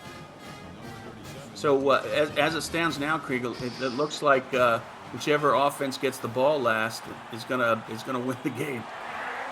Yep, it's going to come down to either a mistake or whoever has the ball last. Hans Gruber with the 23-yard return. Look at that nice replay there, the pitch to the outside. We're seeing some replays here. Nice run by the quarterback into the end zone. That was a nice touchdown right there. Yeah, we're getting a we're getting a basket full of replays there. That's awesome. Out comes Air Force on 1st down at the 21-yard line. 20 seconds left in the 3rd. Quarterback keeper again. He's going to hold on to it and get 6 yards. Ryland Givens with a 6-yard rush on 1st down. And they are going hurry up. Yeah, Raylan Givens, he just needs to keep controlling this offense for Air Force.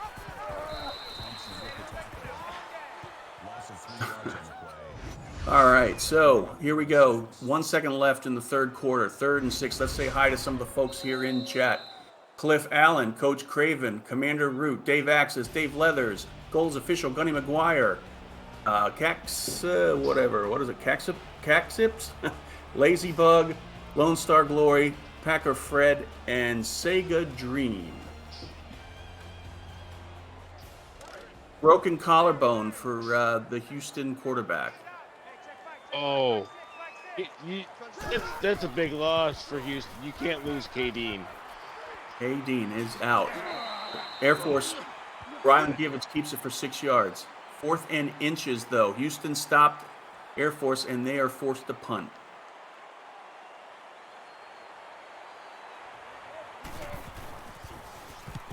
So this is going to be a big possession for the Air Force defense. See if they can stop that Houston running game. Houston with the return. Brings it out. 8-yard return by Bennett Stewart. 4 minutes and 37 seconds left in the 4th quarter. We got a tie ball game between number 14 Houston, number 17 Air Force. Again, So, let's see. I Bob, think this might. Oh, sorry. No, go I ahead. think this might be the first time Air Force has had another team's quarterback hurt against them. Yeah, definitely. 2nd and 5. for Houston. Motion in the backfield. Quarterback keeps it, pitches at the last second to the running back. They got a first down. They're still going down to the 33-yard line. Deion Ware, 81 yards tonight. He's got 11.6 average. The Air Force defense has not found an answer to stop that Houston running game, Krieg. Yeah, that backup quarterback for Houston, I don't think he's going to have any problems if they keep running it like this. 1st and 10.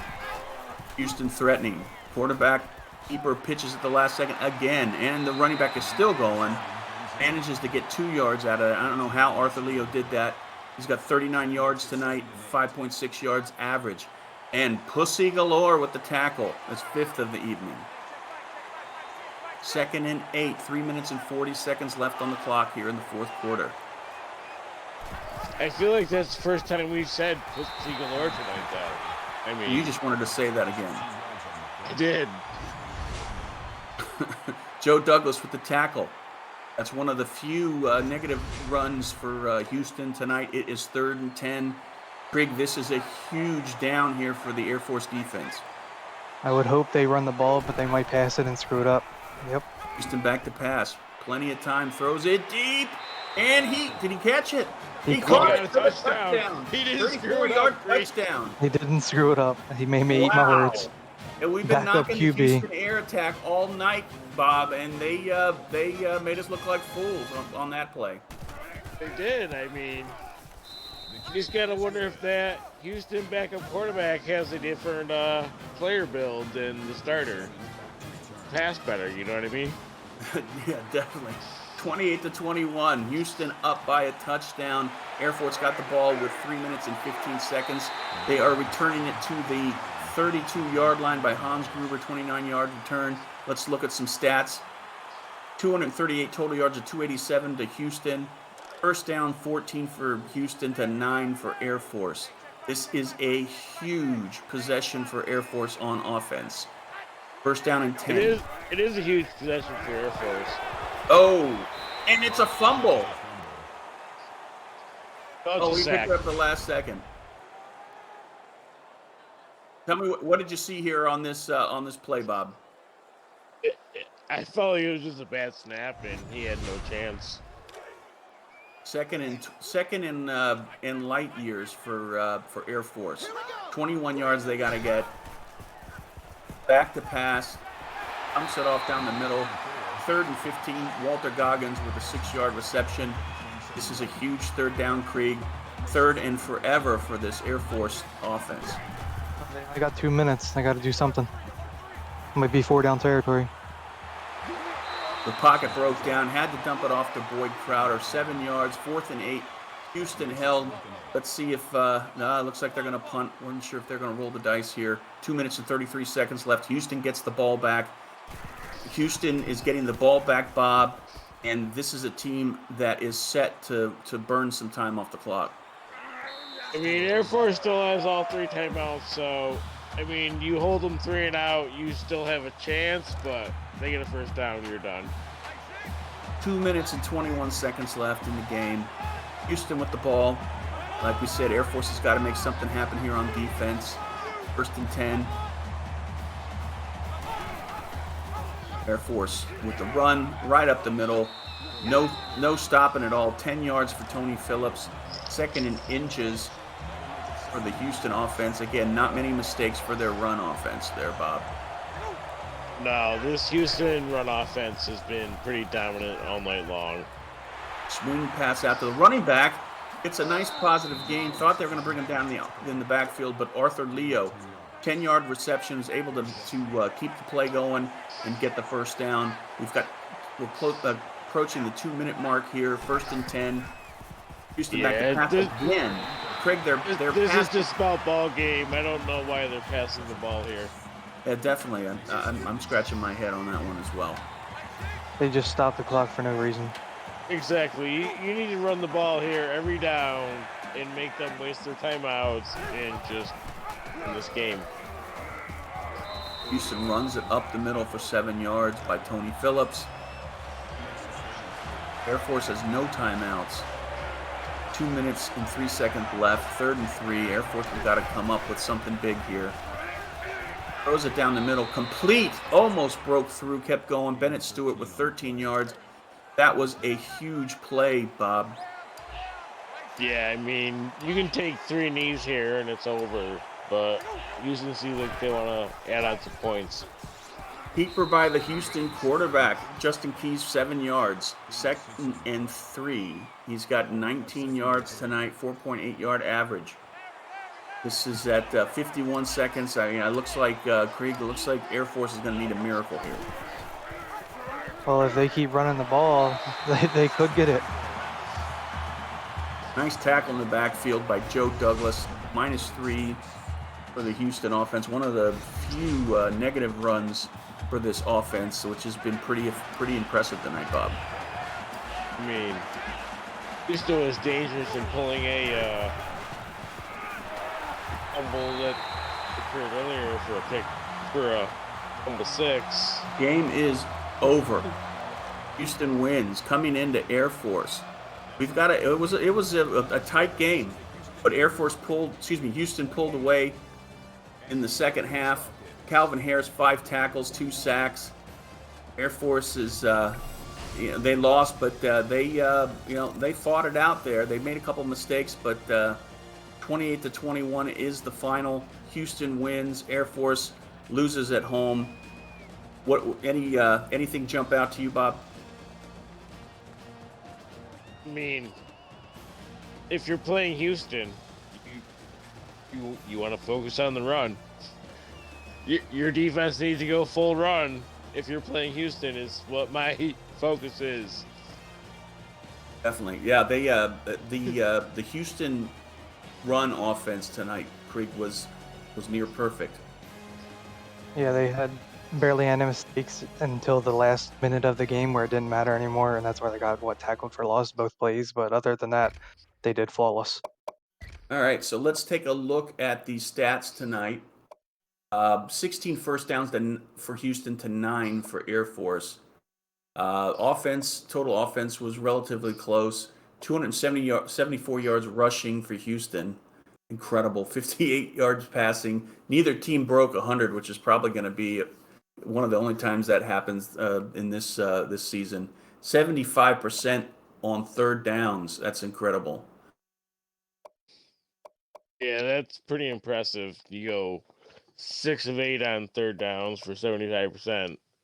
Time of possession for Houston was 13 minutes and 28 seconds to 6 minutes for Air Force. That's probably one of the lowest times of possessions for any team this season. Yeah, that's gotta be.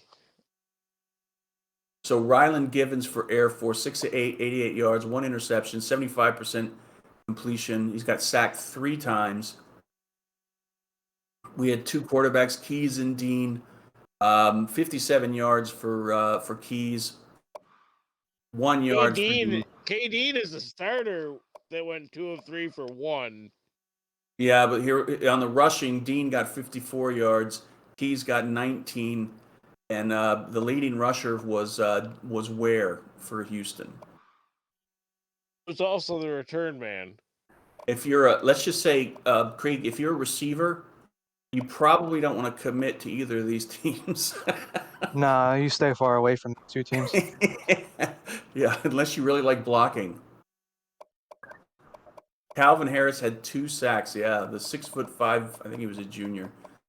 He also had 2 forced fumbles. Yeah, 2 forced fumbles. It's amazing. This was a good game, Bob. I mean, it was up until the latter part of the fourth quarter. I mean, it was anybody's guess. Yeah, it was a great game. I mean, it was just, if you like running the ball in defense, this is your kind of game. Krieg, when you see Houston with that style of offense and they're executing, I just think it's, and I've said it before, I think it's a work of art. The timing is, you've really got to practice, put a lot of time in getting that timing down. Yeah, see what they do next week since everybody just seen this. All right, so Booth, are we ready to talk about the next game? All right, so the booth is really slow tonight. but he's got a lot going on, so we got to give him a break. And he said I should slowly go compliment myself. All right, well, you slowly go compliment yourself. I'm going to slowly go relieve myself. All right. Well, Mr. Funk has left the booth. And Craig, it's just us.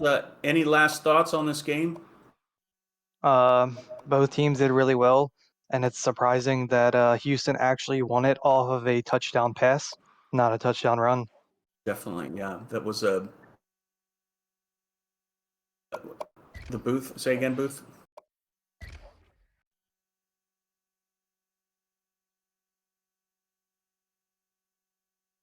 Okay. All right. So let's look at the post-game stats here. We had Houston scored a touchdown in every quarter. Air Force did not score in the fourth quarter. That was huge for them. 16 to, like we said earlier, 16 to 9 for first downs. Houston wins that one. Time of possession again, almost probably more than double. Houston got 13 minutes, 28 seconds. The time of possession. I don't know if anybody wants to go out and look and see if there's any other team that got lower time of possession, but that's it's pretty darn low.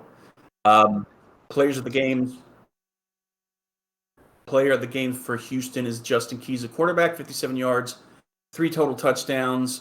Defensive right end Calvin Harris, 5 tackles, 4 tackles for a loss, 2 sacks, 2 forced fumbles. On the Air Force side, we got Goggins at halfback, 44 yards and a touchdown. Joe Douglas at strong safety, 9 tackles and 3 tackles for a loss.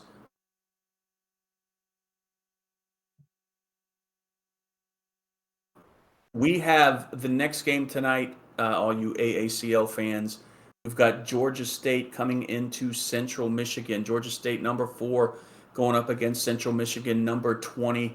In the booth, we're going to have the Dave Axis, Pepper Rogers, and Bob Funk when he returns from his little trip he took. We've got Gunny leading Georgia State, and Tom Krieg is going to be leaving the booth and going out on the field. Tom, tell me about this game. What are you planning for? Yeah, my debut. I'm ready to go out there and shock the league. Nice. Put a hurting on Gunny. Nice.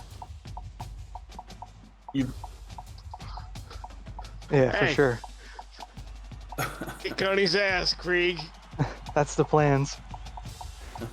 So Gunny's going to be running the Oregon offense in the 4-3 multiple against your multiple offense in 4-2-5. Have you been pretty happy with your offense so far? Well, this is my debut, so. I'm sorry. This is your debut. I'm sorry. I'm hoping that multi does good on offense, but the 4-2-5 after just watching that Houston Air Force game didn't look like it stopped anything, so I'm kind of nervous about that. What made you pick the multi? I did some research and was watching some games, and I think it's going to be pretty solid for me.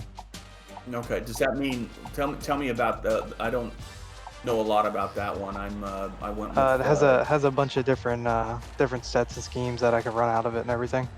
Is it so? You can go either air raid or you can go down to like a pro style. Exactly. Okay. All right. And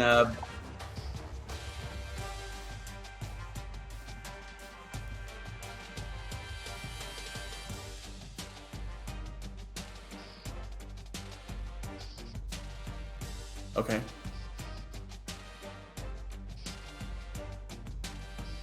Okay, so Tom Krieg was replacing a coach that ran the Central Michigan multiple offense.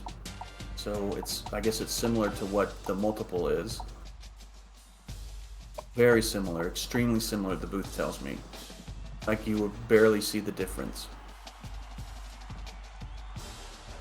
So Oregon is, that's a pretty aggressive offense going on the Georgia State side. They've shown that they can move the ball down the field, Tom. You think the 4-2-5 is you've got the right setup to stop them? Yeah, that's what I'm hoping for. I'm hoping to, get some picks, maybe some sacks, and just do it all. Yeah, definitely. It's going to be a good Get game. Rodney Dangerfield, get him out of here. No respect. Whoa! So in Mount Pleasant, Michigan, we've got 30 degrees and light snow. So make sure you dress warmly if you're in the stadium. And Bob, make sure you don't put any clear liquids in your hot chocolate. Allegedly. All right, so I'm going to toss it over to the one and only Dave Axis to get the crew going. Thanks a lot. AACL, good night. I will talk to you soon. All right, thank you, Clint. Appreciate that. I saw a concern from Gunny talking about why isn't Rodney Dangerfield showing. What we do for these graphics week to week is we take the players of the games from the previous games. So that was either the backup quarterback.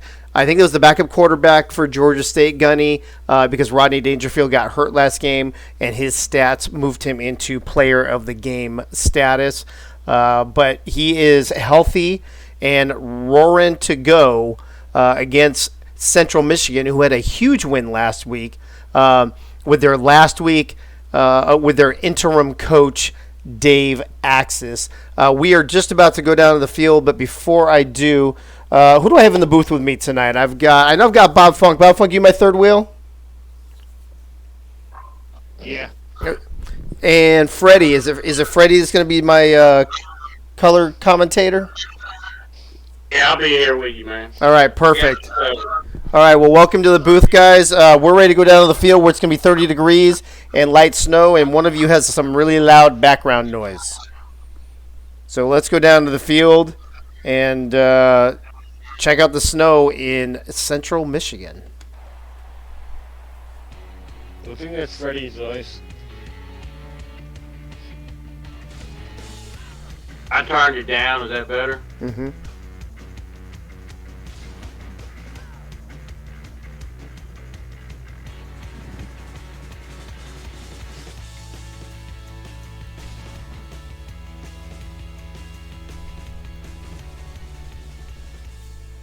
And there you go, folks. The Chippewas have taken the field.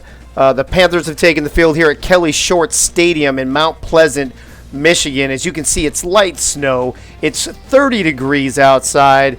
It's not a huge stadium, so not a lot of people able to, kind of bundle up together and keep each other warm. It looks like the Chippewas have chosen to kick off to the Panthers. They will be defending in their white uniforms in the snow. We may not be able to see them very well. Taken from about the 5-yard line out to about if I could see the lines, that would be great. Let me get the score up there. And then, Freddie, what do you think about this game being played in this kind of weather this time of year? It's just about perfect. The running game's going to be, we're very interested to see if they can keep their footing. Yeah, I agree. And Bob Funk, what a contrast from the last couple games. We've seen nice, clear weather, and as they go deep, Rodney Dangerfield hanging it up, and that defense has given him no respect. Is loud and clear with the deflection, breaks that up. Bob Funk, great play there. And what do you think about the contrast of this game? Hey, you gotta love the snow games. Who doesn't love a snow game? Exactly. Who doesn't love a snow game? Rodney Dangerfield coming out passing 2 in a row. Freddie, in this kind of weather, is it surprising you that they're coming out passing so much? Yeah, I thought they'd definitely come out running the ball. Yeah, they are in the hurry-up offense, however. Dangerfield from the shotgun. Looked like he had 3 wide. Zips it right over the middle. And Bob Funk, that was way too hard of a pass. When the weather's this cold, the ball gets hard. It's harder to catch like that. Way too hard of a pass from Dangerfield. You can't throw those bullet passes in these snow games. Well, they are now forced to punt. They're doing a little 3-and-out action. And I don't know who the return man is for Central Michigan. I think it's Fly Like an Eagle. It is, with a 5-yard return. And while we're getting set up for that, let's shout out to the chat real quick. Cliff Allen, Commander Rube Dave Axes, Dave Leathers, Goals official Gunny McGuire as they hand off up the middle, rolling. with a 7-yard rush. Cacsips 06, Ladybug X3, Lone Story, Packer Fred, and Sega Dream all joining us tonight. Welcome to the All-American Coaching League, brought to you by Axis Sports. And this is game 3 of 3 games tonight as Winkler passes out to the left side. It looks like that's to the fullback or the tight end. Oh, Bruce Wayne. And as we've said before, Bruce Wayne and Dave Axis have never been seen in the same place at the same time. Under center this time, Henry Winkler, the quarterback for the Chippewas, getting the call from the side. He is an asshole, too. Nice little pitch to rolling a little outside. Nice little 8-yard. Freddie, a little 7 yards here, a little 8 yards there. The Chippewas kind of picking up where they left off last week. Yeah, they're moving them chains, just moving it down the field. It's looking good. And they've got a 2nd and 2. But that time, Winkler fakes the handoff, tries to keep it on a quarterback keep or an option, loses 3 yards. Bob Funk, the Georgia State defense was all over that one. Yeah, you gotta like when Winkler gets punched in the mouth. There is that as well. Here we go, 3rd and 5. A little under 3.5 minutes to play in this first quarter. Fake the handoff up the middle. Swing pass to rolling, and he gets just leveled. Holy crap, Freddie, he got ripped. Yeah, but he got the first down, so that's all that matters. First down it is, 3:15 left. Broken play. Winkler has to eat it. 0-yard rush. Bob Funk, what happened on that play? Winkler loves eating it. Here we go. He just loves eating it. And here we go. He drops back from under center. Nice pass over the middle. That's to rolling, and he fumbles. Georgia State picks it up. And there's your first turnover of the game. Freddie rolling, was having a great game running. He had a great pass reception there, but then he turns it over. We might have a review on. No, I guess that ball out. Roland just does rolling things there. I don't think it's going to be reviewed, so that call is going to stand.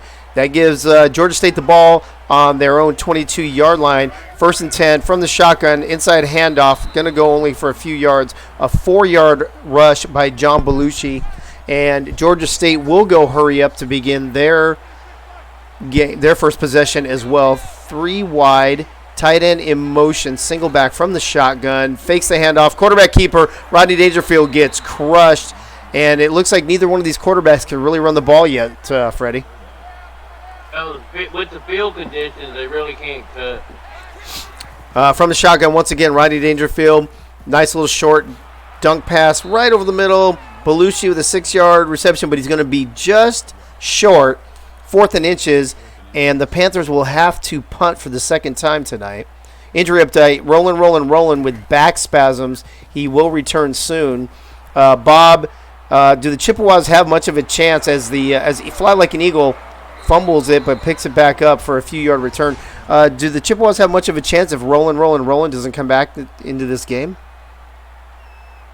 I mean, they have fly like an eagle still, so they have a chance. I guess they have a chance, although he just fumbled the punt. I mean, he's an eagle. What do you expect out of him? Well, here comes the backup running back. I guess they don't need rolling when you have Nick Vandermeulen for 19 yards right up the middle, Freddie. And that was a good run by the backup. It shows how useful a Roland is. There you go. Central Michigan, hurry-up offense, but they're going to wait and get another play from the side, from the shotgun. 2 backs, only 1 wide receiver, I think. Nice right over the middle to fly like an eagle. 13-yard reception. And they're going to keep with the hurry-up. It's interesting, Freddie, the weather gives, it's hard for the quarterbacks to run, but it's also hard for them to pass. So it's kind of like pick your poison in this game, right? Yeah. Very much so. I mean, the defensive backs are on the heels, too, also with the conditions. That's true. Ronnie Reamer. It's one of those, at least the receivers know where they're going. Defenders have less of an option. That's true. You know what I mean? Henry Winkler this time is actually going to be under center, 2nd and 9. Little pitch to the backup running back, and he shoves the 2 Panther defenders down, saying, "Get the fuck off me," as he rushes for 8 yards. That's a man run right there, Freddie. Yeah, that definitely was. definitely told that defender to get off it. That's right. 3rd and 1. Henry Winkler under center once again. 2 receivers to the right, 2 backs, fakes to the fullback, pitches to the halfback, and he's going to get the first down. Bob Funk, I thought they had him behind the line of scrimmage, but Vandermeulen just powers his way to a first down.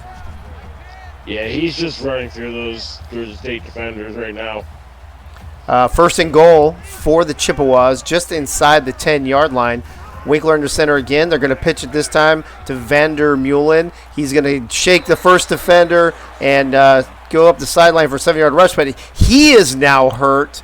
That is 2 Chippewa running backs hurt, and Freddie, they're going to have to go to a 3rd-string running back in only the first quarter. Yeah, we're gonna see what kind of depth they have. Well, they didn't want to hand it off that time. Winkler tries the pass, and he gets sacked. I'm not sure for how many yards, but that'll bring him to 3rd and goal. Jeff Foxworthy. Jeff Foxworthy. Well, you might be a defensive lineman if Vandermeulen. Oh, the injury popped up, but I missed it. So if anybody in the watching saw it, please put it in the chat. Winkler from the shotgun, and he's going to get drilled again. He gets rid of it just as he throws, but Bob Funk, that's 2 plays in a row the Panthers brought the pressure. Yeah, that was great pressure out of the Panthers there. As my colleague Clintoris likes to say, the Panthers are getting much penetration as the Chippewas kick a field goal to go up 3-0, 20 seconds left in the first quarter. Lots of back and forth in this game so far. Not many points. A few punts, 1 turnover, 2 injuries. Freddie, that's a lot. I think all we need is a partridge in a pear tree for this first quarter. Yeah, that's true. And also with the field conditions, it's probably going to have more injuries, probably. I would not be surprised if we see more. Maybe an unsatisfied Cougar from earlier days. It could be from the Washington State game. Maybe because they didn't get any snow. All right, from the shotgun, 4 wide, single back, fakes the handoff, quarterback keeper. Dangerfield scampers for about 8 yards. That was a nice, pretty play there, Freddie. We need to see more of that from him. Yeah, don't let Dangerfield get warmed up now. He will disrespect you. From the shotgun again. End of the quarter. All-star. No, end of the quarter. No, end of the quarter. He deserves no respect anyway. I actually thought we had a false start as well, but we are at the end of 1. We had lots of action, a very exciting first quarter here in Mount Pleasant. As we begin the second quarter, the Panthers from their own 35-yard line to kick off this second quarter, man in motion from the shotgun, and they're going to fake it to the the fullback. Pitch it to the halfback, and he's going to go for about 15-yard rush. That is Gunny Gunner, in case anybody's ever heard of that guy before, and we have. Is he backup, Gunny Gunner, or is he a fullback? I don't know. Who's this Gunny guy? Never heard of Gunny. I don't know who Gunny is either. Oh, look at that. But what a pass by Rodney Dangerfield to Johnny Carson. Rodney Dangerfield with that 16-yard reception, or 16-yard pass to Johnny Carson. Bob Funk, he is saying you know his name. Yeah, I know Johnny Carson. All right, this time Dangerfield going to keep it. Only going to get a 1-yard rush. They're going to go hurry up, 2nd and 9. Rodney Dangerfield, 3 rushes for 9 yards so far. Not great, but not terrible in this condition. Gunny in the chat saying that Gunny Gunner is wide receiver 4, so he must. That's why he was in motion and then came to the backfield for that option play. He just got another one for 14 yards. Dangerfield, 4 of 6 now. 4 wide receivers set, single back from the shotgun. Here comes the corner blitz, but he gets rid of it right over the middle to David Letterman, 8-yard reception. I love all these names. I love how it's helping. It's making me reminisce. No, David Letterman was a talk show host, bro. He's a talk show host. Really? Google that shit. Yeah. All right. Dangerfield with the keeper, 6-yard rush for 1st and goal. Dangerfield with 15 yards rushing so far, averaging almost 4 yards a carry. They're going to go hurry up. Strong side. They're going to fake the handoff. Dangerfield's going to keep it himself, and you know what he does. Freddie, he just puts it in the end zone. That's what he does. That's what Dangerfield does. What a great play. Gets no respect. Let's see. Gunny saying maybe wide receiver 3, Carson, Letterman are 2. Oh, Carson and Letterman are top 2 receivers. Gotcha. Well, there's the extra point, and now you've got the 4th-ranked team in the nation, Bob Funk, with a response to them. Oh, here we go. Letterman with a strained pectoral. He will return soon. Georgia State, Bob Funk with the good response to Central Michigan, going up 7-3. That was a good response. He heard his pectoral pointing to that weather map. Well, I guess it makes sense since this game is the only game that actually has some weather to it. Here come the Chippewas again. We haven't heard anything on the running back situation, I don't think. They might be with their 3rd string. Oh, my gosh, what a diving pass. Diving catch attempt. Unsuccessful, but we're not sure if the Chippewas are still using their 3rd string wide receiver or if Roland is back or the 2nd string who got hurt. We'll find out here soon. This time they're going to fake it. I would say with Winkler passing this much with great protection, by the way. Oh, my gosh, what a catch by Fly Like an Eagle, a 33-yard diving reception. He flew like an eagle for that. Yeah, he did. Freddie, with this much passing, does that give us an indication that maybe their running backs are still hurt? Yeah, definitely so. Here we go. They're going to hurry All up. they got is a fullback there right now. Yeah, number 42 it looks like. There goes another guy in motion, though. Both of these offenses using a lot of motion, lots of confusion. Rolling. And Roland is apparently back in the game with a 0-yard run. Chippewas hurrying up under center, and I think that's going to be a false start, you guys. Yep. Move them back. All right, it'll be 2nd and 15. The Chippewas just inside the 50. Let's see what the Panthers have for them on the defensive side of the ball. As Winkler under center. Drops back. Decent protection. Nice pass to the side. That time to Zach Thompson, a 15-yard reception. I don't know if he's a receiver or a tight end. But Freddie, Winkler looking good on this drive. Yeah, I think he was a tight end that caught that last pass. Here comes the play from the side. Another man in motion again. This time they give to the full. Oh, no, that's rolling. Negative 2 yards.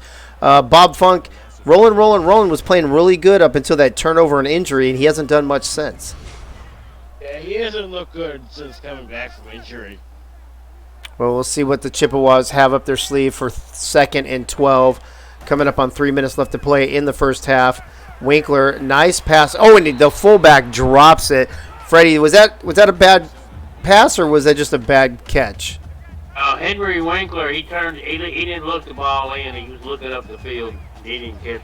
Well, from the shotgun, empty backfield, 5 wide receivers set, and he's going long. He's got a man open, but the Justin Ernst, the corner from Georgia State, with a great response there, and he knocks it down to force the Chippewas to punt. Bob Funk, that was a great recovery by that corner. Yeah, it was. I'm not sure I would have punted here. I think I would have went for the... I think that put him at the 50-yard line. That would have been like a 59 or 60-yard field goal. I think it's too far for these kids. I mean, they were at the 35-yard line. I mean... Well, but it's in the snow. You got to remember that. Yeah, the punter was at the 50-yard line. No. I'm not saying kick the field goal. Oh. I'm saying go. Oh, go for it. Oh, gotcha. Dangerfield with the quarterback keeper, 1-yard rush there. He probably didn't lose a whole lot of yardage, but if he didn't make it. That's true. I mean. Yeah, that's probably true. Nice little pass out to Travis Foster for a 5-yard reception. That'll set up the Panthers for a 3rd and 4. Still only at their own 26-yard line. Dangerfield from the shotgun. 2 receivers to his left. He's going to give the handoff up the middle. John Belushi with a 5-yard run, and they are going to give him the first down. Freddie, that was close. From the shotgun. It was really close. From the shotgun once again. Same formation, same play, actually, Freddie. John Belushi this time, though, with a 9-yard rush. Hey, don't, we ain't broke. Don't stop doing it. There you go. This time they changed up the formation a little bit. The Chippewas got the penetration, and Dangerfield gets taken down for a 2-yard loss. And he got the first down. Oh, they gave him the first down. 1st and 10. I was surprised by that, actually. All right, here we go. Yeah. The Panthers, this time, Dangerfield's going to keep it again, but they bring that corner blitz in again one more time. He gets 2 yards, 2nd and 8. Freddie, you can only go to the well so many times before they figure out what you're doing. I think they about got to figure it out if they're going to put a stop to him right here. And then they just tackle Belushi. Dangerfield might get hurt if you don't quit running. Yep, and that's... He lost 4 yards there. Exactly. He lost 4 yards. That's exactly right. So 3rd and 12 now, probably a passing situation as they set out 5 wide receivers, empty backfield from the shotgun. Dangerfield, I don't know why he threw the ball so fast. He needed 12 yards. He only threw for 6. Freddie, not a great decision by that quarterback. No, I think they was being conservative. They didn't want to have a turnover or nothing. They're going to rely on their defense. There's a nice deep punt, and he's going to return it. Fly like an eagle, maybe, about 3 yards. I'm actually surprised he didn't fair catch that one, Bob Funk. That was a little dangerous taking it with that kind of coverage in this weather. I mean, Eagles, he's always reckless. Fine now. Eagle is always reckless. All right. Oh, look at the Chippewas coming back with their own empty backfield 5-receiver set. Passing the ball over the middle. Winkler to, I think, is that the tight end again, Bruce Wayne? It is Bruce Wayne with a 16-yard reception. And, Freddie, are you surprised at how much passing is going on in this game and how much successful passing? Yeah, very much with the conditions. Yeah, I thought there'd be a lot more running. I mean, I feel like it's easier to pass in a snow game. Receivers know where they're going, so they can make their cuts. The defender doesn't, so I don't know. That's a good point there.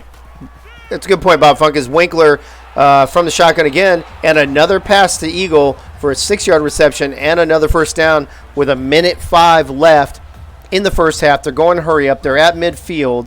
Let's see if they can do something, put some points on the game, put a little shock into this number 4 ranked Panther team as Winkler passes over the middle again, this time to Donnie Moons for a 16-yard reception.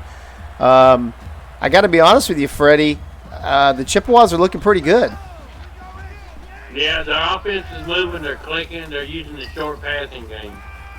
Winkler again, wide open. Number 25. I don't know who that is, but Zach Thompson. Bob Funk, can you get any more wide open than this? You can't. I mean, there was nobody within 10 yards of him. Unbelievable. Wow. So the Chippewas look like if nothing else, they might get a field goal out of this, put some more points on the board before halftime. 50 seconds left. Down 7-3. They're going to pitch it out to Roland. He gets the corner, and oh, dang it, Freddie, if he had cut that inside, he might have had a touchdown, but he goes outside and steps out of bounds. Yeah, he just tried to get the pylon. Well, here we go. 2nd and 2. This time Winkler's going to keep it tackled. Are they going to hurry up or are they going to burn timeout? Clock's running under 40 seconds. 3rd and 2. Winkler from the shotgun. 4 wide receiver set. Single back. The back goes out for... Oh, it's rolling. And he gets the reception and a first down. 29 seconds. For the first down. That's true. It does in college football. The clock stops for first down, but as soon as the ball is placed, it starts up again. 25 seconds. I don't know why they're taking so much time with only one timeout. There's Winkler. There's the pass to Eagle. 1-yard touchdown. And Freddie, the Chippewas looked very impressive on that drive. Yeah, that was a very good drive for the Eagles. They needed the points. They go into the locker room with the lead.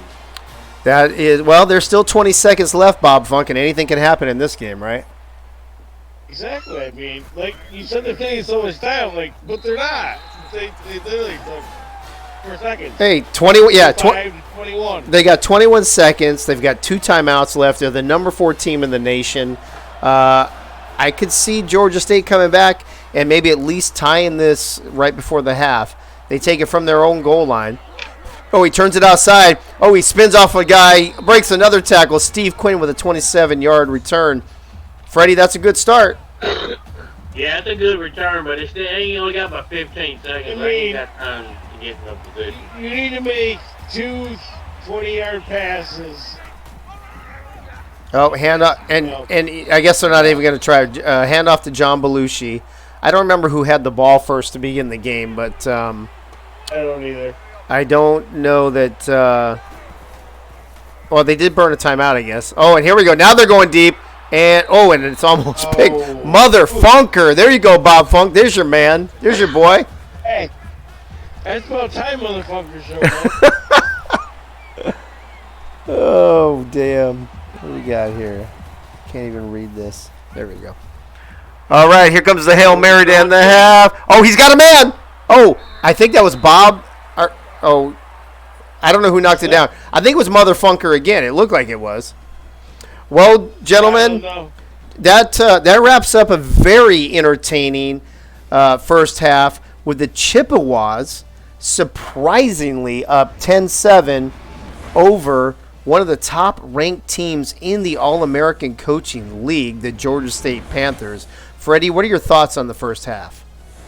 Well, it was a very interesting first half. Both teams, were very conservative. You didn't have to want to turn the ball over. So I'm looking forward to the team, whoever takes control of the running game in the second half is going to come out with the win. Yeah, I would say that maybe and I don't know if the snow's going to get worse, and that might change, some strategy maybe. But Bob Funk, what are your thoughts on that first half? See, I'm kind of opposite of Freddie. I feel like you need to take control of the passing offense because your receivers are going to go. The defense doesn't. Well, It makes it easier. Yeah. In the passing game. Well, you can see Central Michigan dominating in the passing yards, over 100 more yards. Rushing yards pretty close. Time of possession pretty close. The Chippewas with the one turnover, but it didn't seem to hurt him too much. And then Gunny in the chat reminding us that Georgia State played their first two games this season at home in a dome. So the first time they're on the road, they're in the snow. Freddie, that could have some kind of factor on a team like that, don't you think? Oh, yeah, definitely. Here we go to the kickoff, second half. It looks like the Chippewas will have the ball to begin the third quarter, and they've got a decent return out to some kind of yard that I can't read in the snow. And here's an offense at a glance. Pretty close all the way. Points close, plays close, total yards being dominated by the Chippewas. So Chippewas, Zach Thompson, 25-yard run all the way up to, I guess that's the 30-yard line. And Henry Winkler under center, trying to pick up where he left off, and he does that. He's got a great pass, but I don't know what happened there, Freddie. Did the receiver give up on the route, or was it a bad pass? I think it was a little bit long. I think the wind caught it.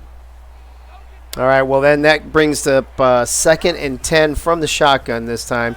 Winkler with a bullet over to number 11. Or no, it's 17. That's rolling with a 7-yard reception. That'll make it 3rd and 3. Bob Funk rolling, really turning it into a dual threat today.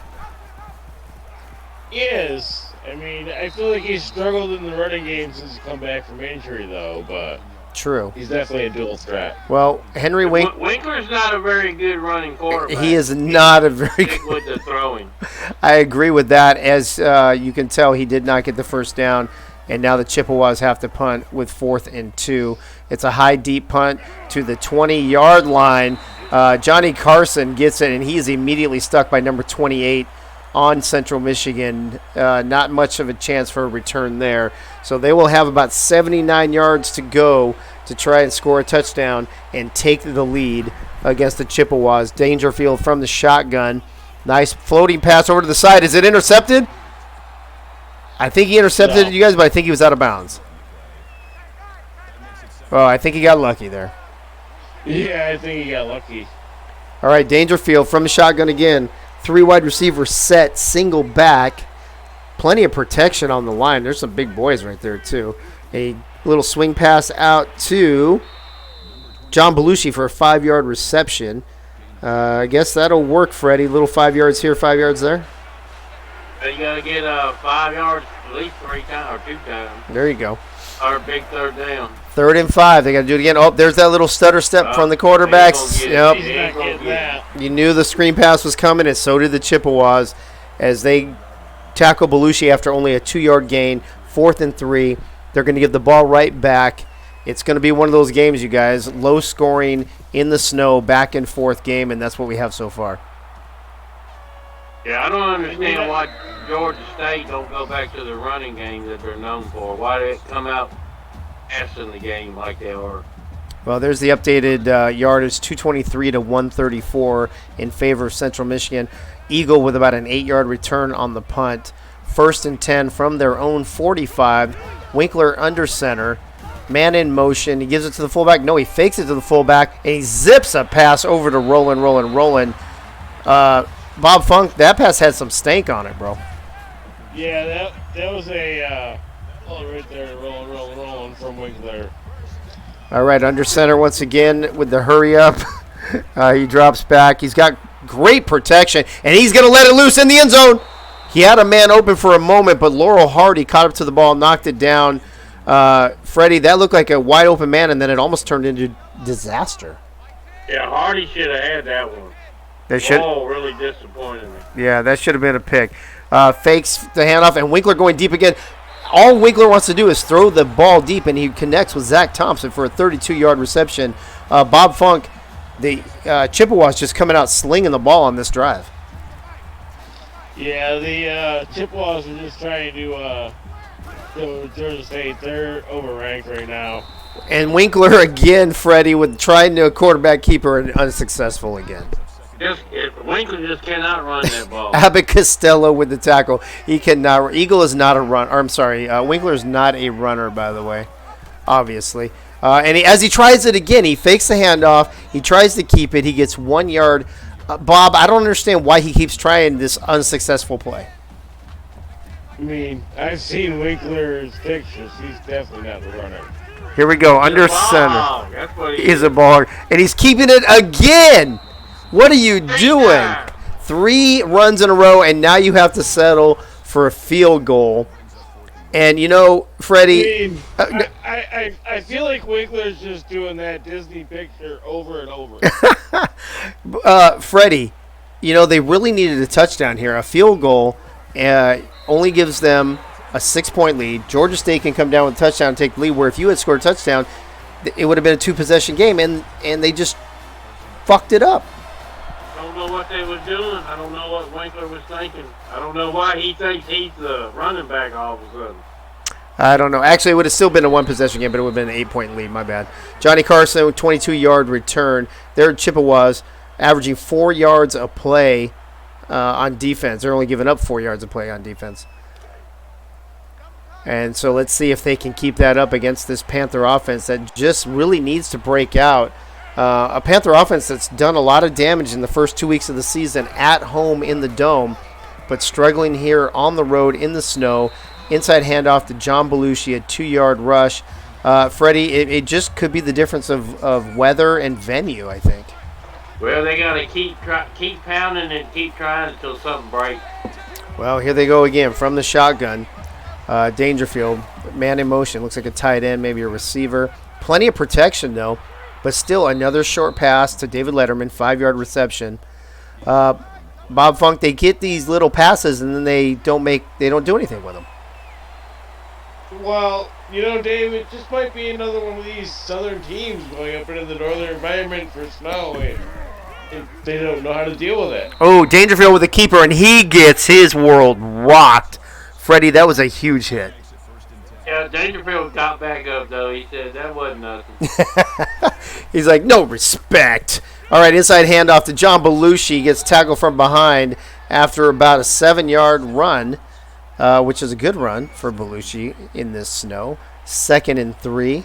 They're going to go hurry up again from the shotgun. Single back, 2 wide receivers to the right. Belushi again up the middle, but the corner is at a corner of safety blitz right up the middle, and they saw that coming a mile away, Bob Funk. They did. And Georgia State right now, they're one of the 7 undefeated teams right now in the league. Trying to stay that way. Well, they are the 4th-ranked team in the nation, moving up, I believe, from number 5 last week, if I'm not mistaken. Gunny Gunner with the 10-yard reception. Georgia State was looking good, but like we said, the elements, when you're used to playing in one thing and you play in another, it does take you by surprise. Dangerfield from the shotgun. Ooh, corner blitz. He gets rid of it just in time, only for a 1-yard reception. Freddie. But, man, did you see that corner blitz? Dangerfield almost got rocked. I thought he was going to get there. I thought he was going to clean Dangerfield's clock. Yeah, he got rid of it just in time as we were down to 45 seconds already in this third quarter. Nice carry by Steve Quinn. 3 yards. He carried the defenseman with him, I think, the whole 3 yards, Bob Funk. Yeah, he did. I mean, he's gotta keep doing that if Georgia State wants to win this game. There's the stutter step. Wow, that was a huge. If he breaks that tackle, Freddie, he's going for another 10 or 15 yards easy. Yeah.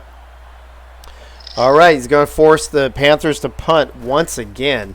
What a game in this snow. Fair catch, but he lets it go in the end zone. 11 seconds left. The Chippewas clinging onto a 6-point lead with 11 seconds left in the third quarter. Freddie, if you're the Chippewas now, do you just kind of, slow things down a little bit and work the clock and what have you, or do you just stay with what's been working with the passing game? Now, you better stay with what's been working because we've seen teams score a late touchdown.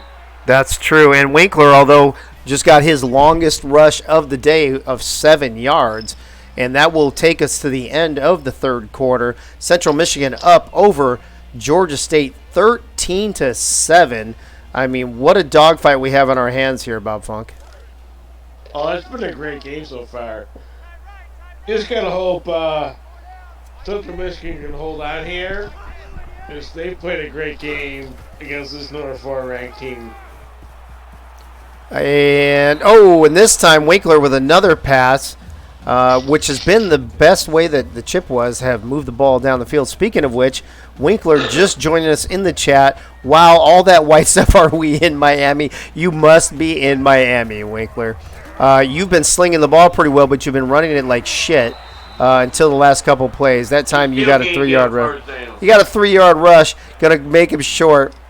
You say my name enough, I appear. I said Winkler needs to be put to the mouth every time. Hey, they are going to review this mark. And to be honest with you, Freddie, as I look at it, the ball looks like it does clear the yellow line before the knee hits. His knee down. I don't know. Bob Funk, what do you think? Did he make it? I think he's short. I think the ball's there. I think Winkler, he got it. Oh, that angle he might be. I think he got it. Well, we're going to find out right now. Let's see. They called it short on the field. I'm always wrong anyway. And they are going to reverse it and give him the first down. So 1st and 10 for the Chippewas. Just under 5 minutes to play in the snow here in Mount Pleasant, Michigan. Winkler drops back. Plenty of protection. Look at all day. And he's heaving it long. And it's going to be... Oh, I thought that was going to be picked off. It looked like Eagle was double covered there, Freddie. Maybe not the best decision. I don't know why the Chippewas are going deep. They need to get them first down, eat some clock. Yeah. Hey, Dave. What's up? Is anybody shocked that Wink is throwing it to Eagle? No, the Wink to Eagle connection for this whole game. And I think I'm more shocked on the Winkler to the Roland connection because that's been used quite a bit today as well. All right, we've got 5 wide receivers for the Chippewas from the shotgun. Winkler going to hang it up 3rd and 10, and he throws it about 6 yards to Rodney Anderson. That's not going to be nearly enough, Freddie. And now the Chippewas, I mean, how many chances do they have before Georgia State takes the lead? Yeah, they're going to give Georgia State a chance to take the lead right here to the fourth quarter. Oh, and a bad punt. Yeah. Well, in these conditions, you can see where that ball could slip off the side of your foot. Winkler in the chat saying he's just trying to get Eagle hit when he heaves up those long passes because they're such good buddies. All right, here come the Panthers. Rodney Dangerfield from the shotgun. 3 wide receivers set, fullback in motion, fake to the halfback. Good protection. They pick up the blitz. Well, they got a man wide open. And he overthrows him. I don't know why they're saying Mother Funker made a good defensive play because he did not. They just overthrew him. Nothing. Freddie, they just overthrew him. Nothing else. That was a bad pass by Dangerfield. Yeah, he was wide open. If he gets that, they just scored a touchdown. Nice little option there, though. I like that. Dangerfield to Gunner for a 7-yard rush. Makes it 3rd and 3 now. Just under 4 minutes to play in the game. This is our third our third game of the night here in the All-American Coaching League. Dangerfield trying to keep it again, but they are all over him, Bob Funk, like white on rice or like white on this field. Or white on this field, you're right. I mean, They're going for it on 4th down. Yep. Rodney Dangerfield had no... I think Rodney Dangerfield has no respect for that Chippewa's defense as he goes for it on 4th and 3 and gets the first down. How about that, Freddie? He had no respect for that defense. No, he didn't. And he passed it to his buddy Johnny Carson. Well, here come the Panthers. This time Dangerfield. Oh, he keeps it, but then he breaks the first tackle. But Mother Funker, coming up from his safety position, makes the tackle. It's going to be 2nd and 7. That is Mother Funker's 6th tackle. That's your 6th tackle. From the shotgun again, short little pass over the middle. Oh, wow. John Belushi just ran over that linebacker like he wasn't even there. Freddie, that was a dangerous play, but it worked out. Hey, this is Georgia State football right here, man. They're going to come back and score it. Fuck CMU. Here we go. Swing pass to the backup halfback, Joe Thompson, for a 9-yard reception. That's not a bad play. 2nd and 1. We are now under 3 minutes. I need you to lose. We are now under 3 minutes to play. Dangerfield with the swing pass. And it's Thompson. No, this time it goes to Taylor Freeman for a 13-yard reception. And, Freddie, this looks like the Panthers have stolen all the momentum right now. Yeah, this is what they've done. They better not leave too much time on the clock, though. That's true. 4 wide receiver set from the shotgun, single back.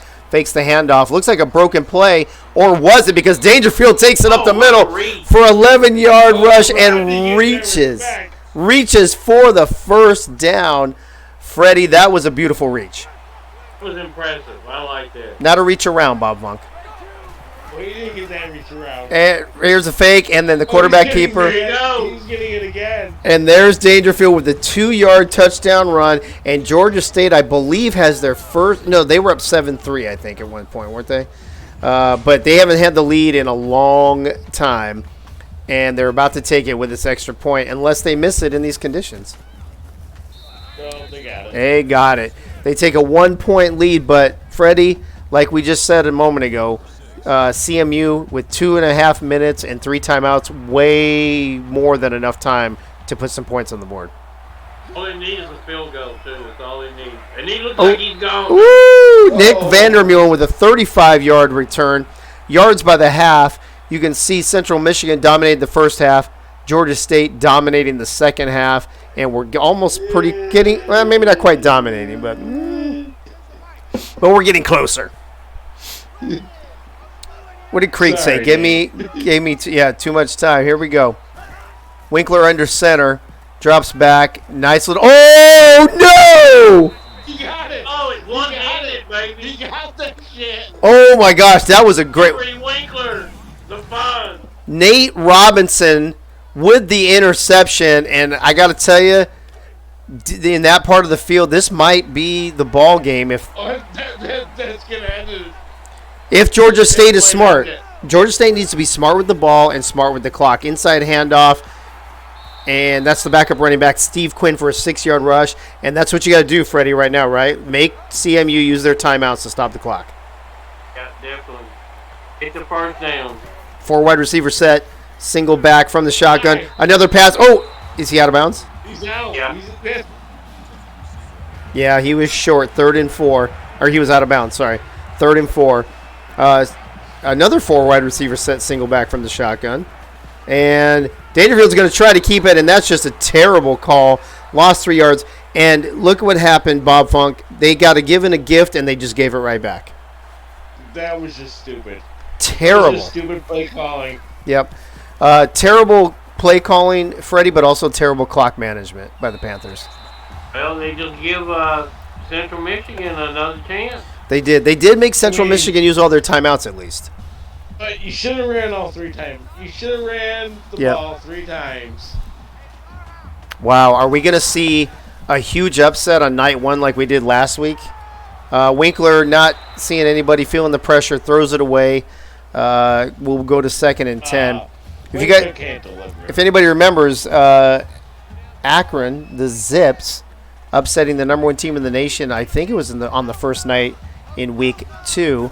We are in the last game of our first night of week 3. That was last week, Dave.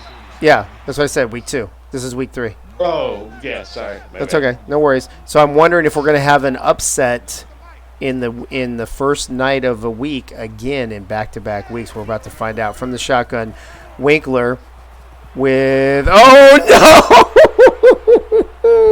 Winkler 2 opportunities for the Chippewas to go downfield and take the lead, and 2 times he throws interceptions. Freddie, I don't even know what else to say right now.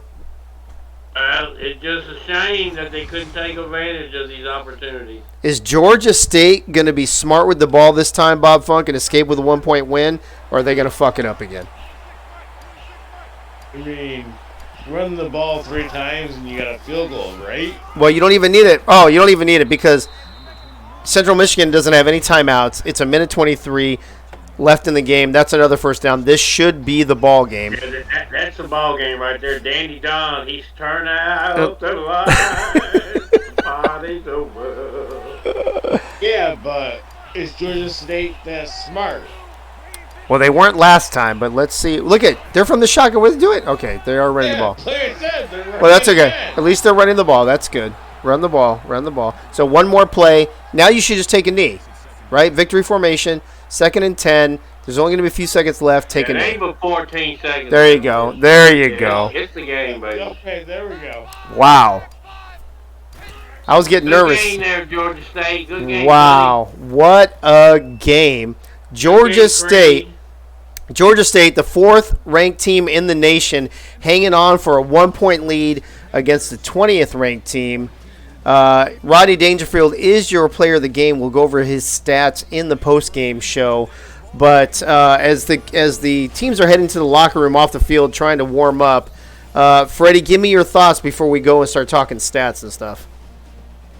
I think it was a well-played game until the very end there when Chippewa threw two interceptions. Right, Bob. It was a close game all up until the end. Yeah, I agree. I mean, I believe, if I'm not mistaken, Central Michigan had the lead the majority of the game, too. Bob Funk, what are your thoughts on this game? Central Michigan was 19. Was what? 19. No, 20. Central Michigan? 22 or 19. something. Bro. 19 because you fucked up that ranking. No, that was Iowa State. That was Iowa State that I fucked up earlier today. You need to stop drinking so much. Central Michigan Bro. is 19 because they moved up because you're fucked up Iowa State. Bro. No, bro, we'll talk about this later. All right. Let's see. Let's look at the game stats real quick. David Leather saying good effort from the Chippewas of the Snow. I'm going to look. You know what? I'm going to look right fucking now. Have another drink, Bob. Have another drink, Bob. Anyway. I will. All right. Let's check out the player stats. Actually, I'm going to go back and do the game stats real quick first. Hold on. Sorry. All right. Team stats. Here we go. Obviously, a 1-point win for Georgia State. First downs, only a 1-point difference, or a one number difference as well. Total offense, pretty close, 290 to 245. Passing yards, 233 to 126. Georgia State, Freddie, look at their third down conversion, only 27%. That's terrible, but the Chippewas not much better.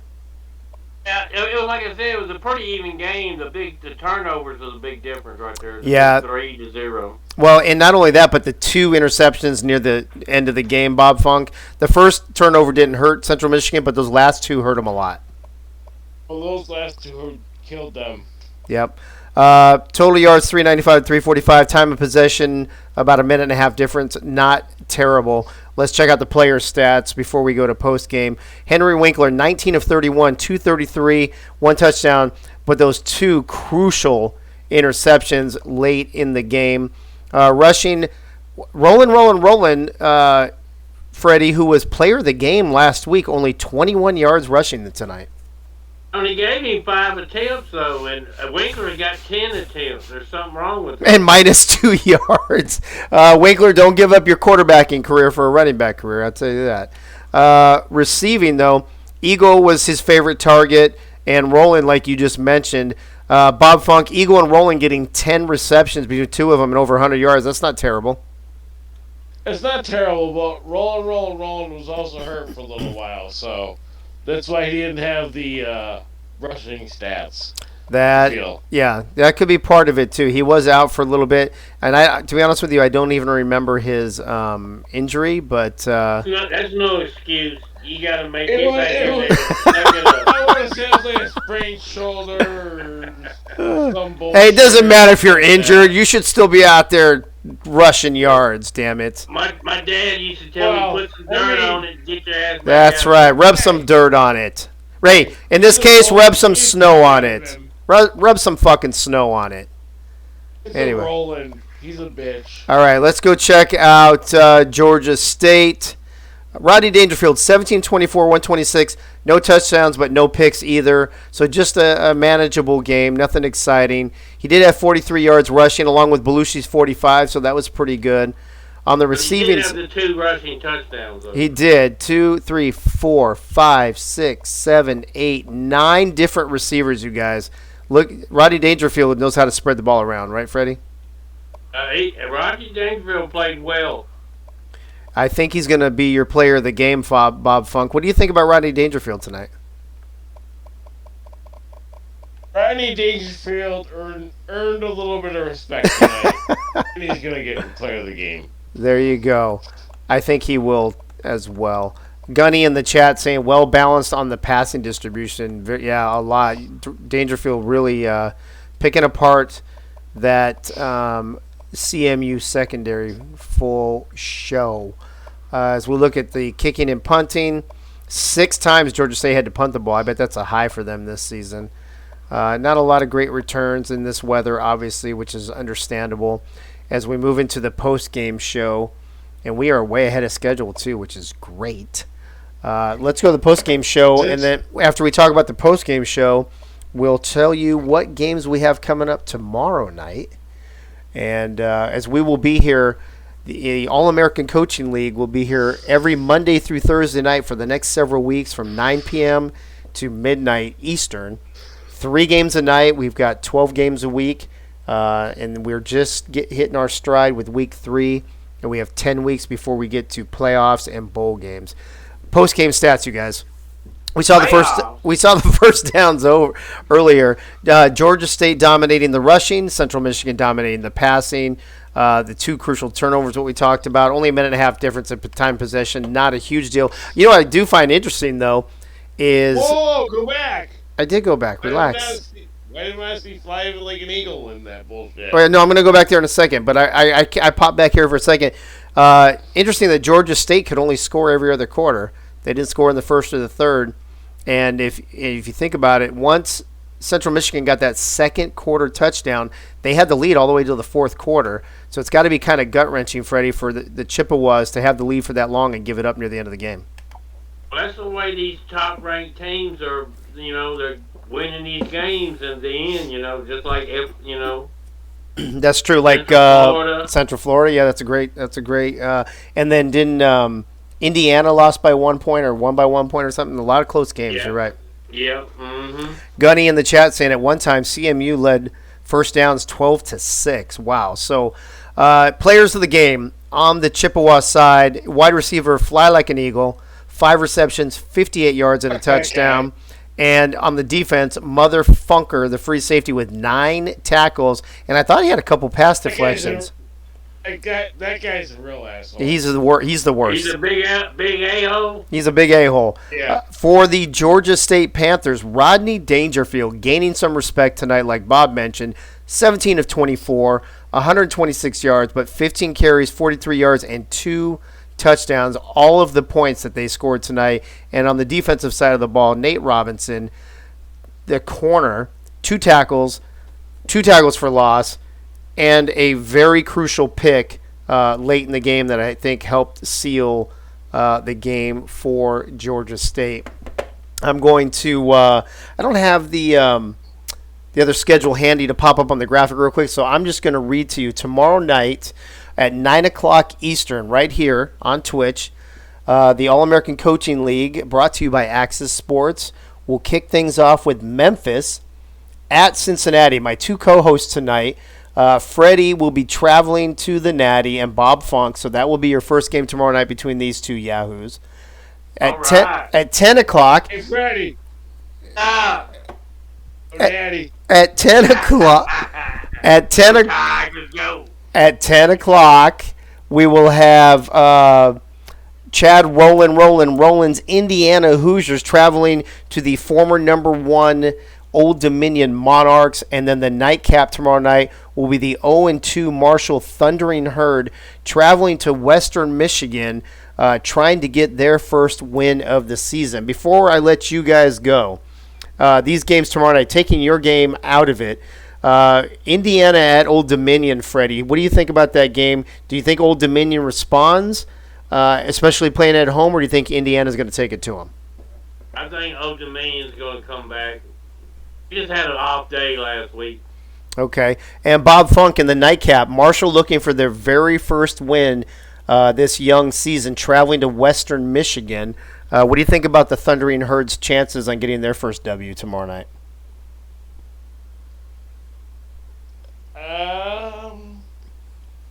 I'm going to lean Western Michigan in that game. Okay, there you go, folks. So before we bounce, let me just throw another shout out to the chat real quick. Another TV viewer, Cliff Allen, Commander Root, Dave Axis, David Leathers, Winkler's in the house, Gunny, Caxips06, Ladybug X3, Packer Fred, Sega Dream, and Yogi bounced in. Good to see you, Yogi.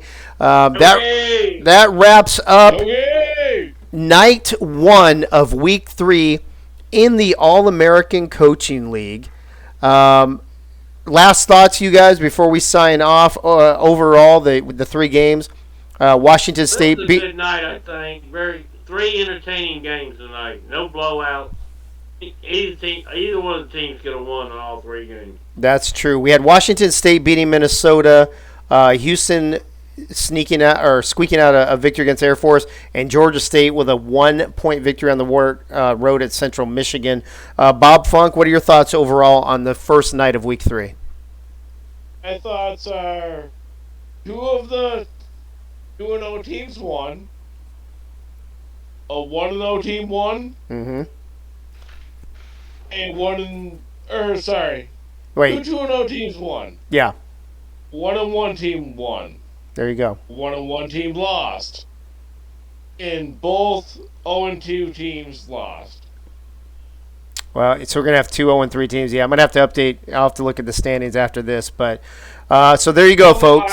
I can hook it with the picture, Dave. Okay. Yeah, you just put it in the Discord server. Yeah, I will. And we'll take a look at it. All right. Everybody in the chat, thank you for tuning in tonight, even if for those of you who had to bounce early. Thanks for tuning in. We appreciate all of you. We'll see you again tomorrow night, 9 p.m. Eastern, right here on Twitch. All-American Coaching Lead, brought to you by Axis Sports. And we have 3 more games lined up for you tomorrow night. So until then, have a good evening.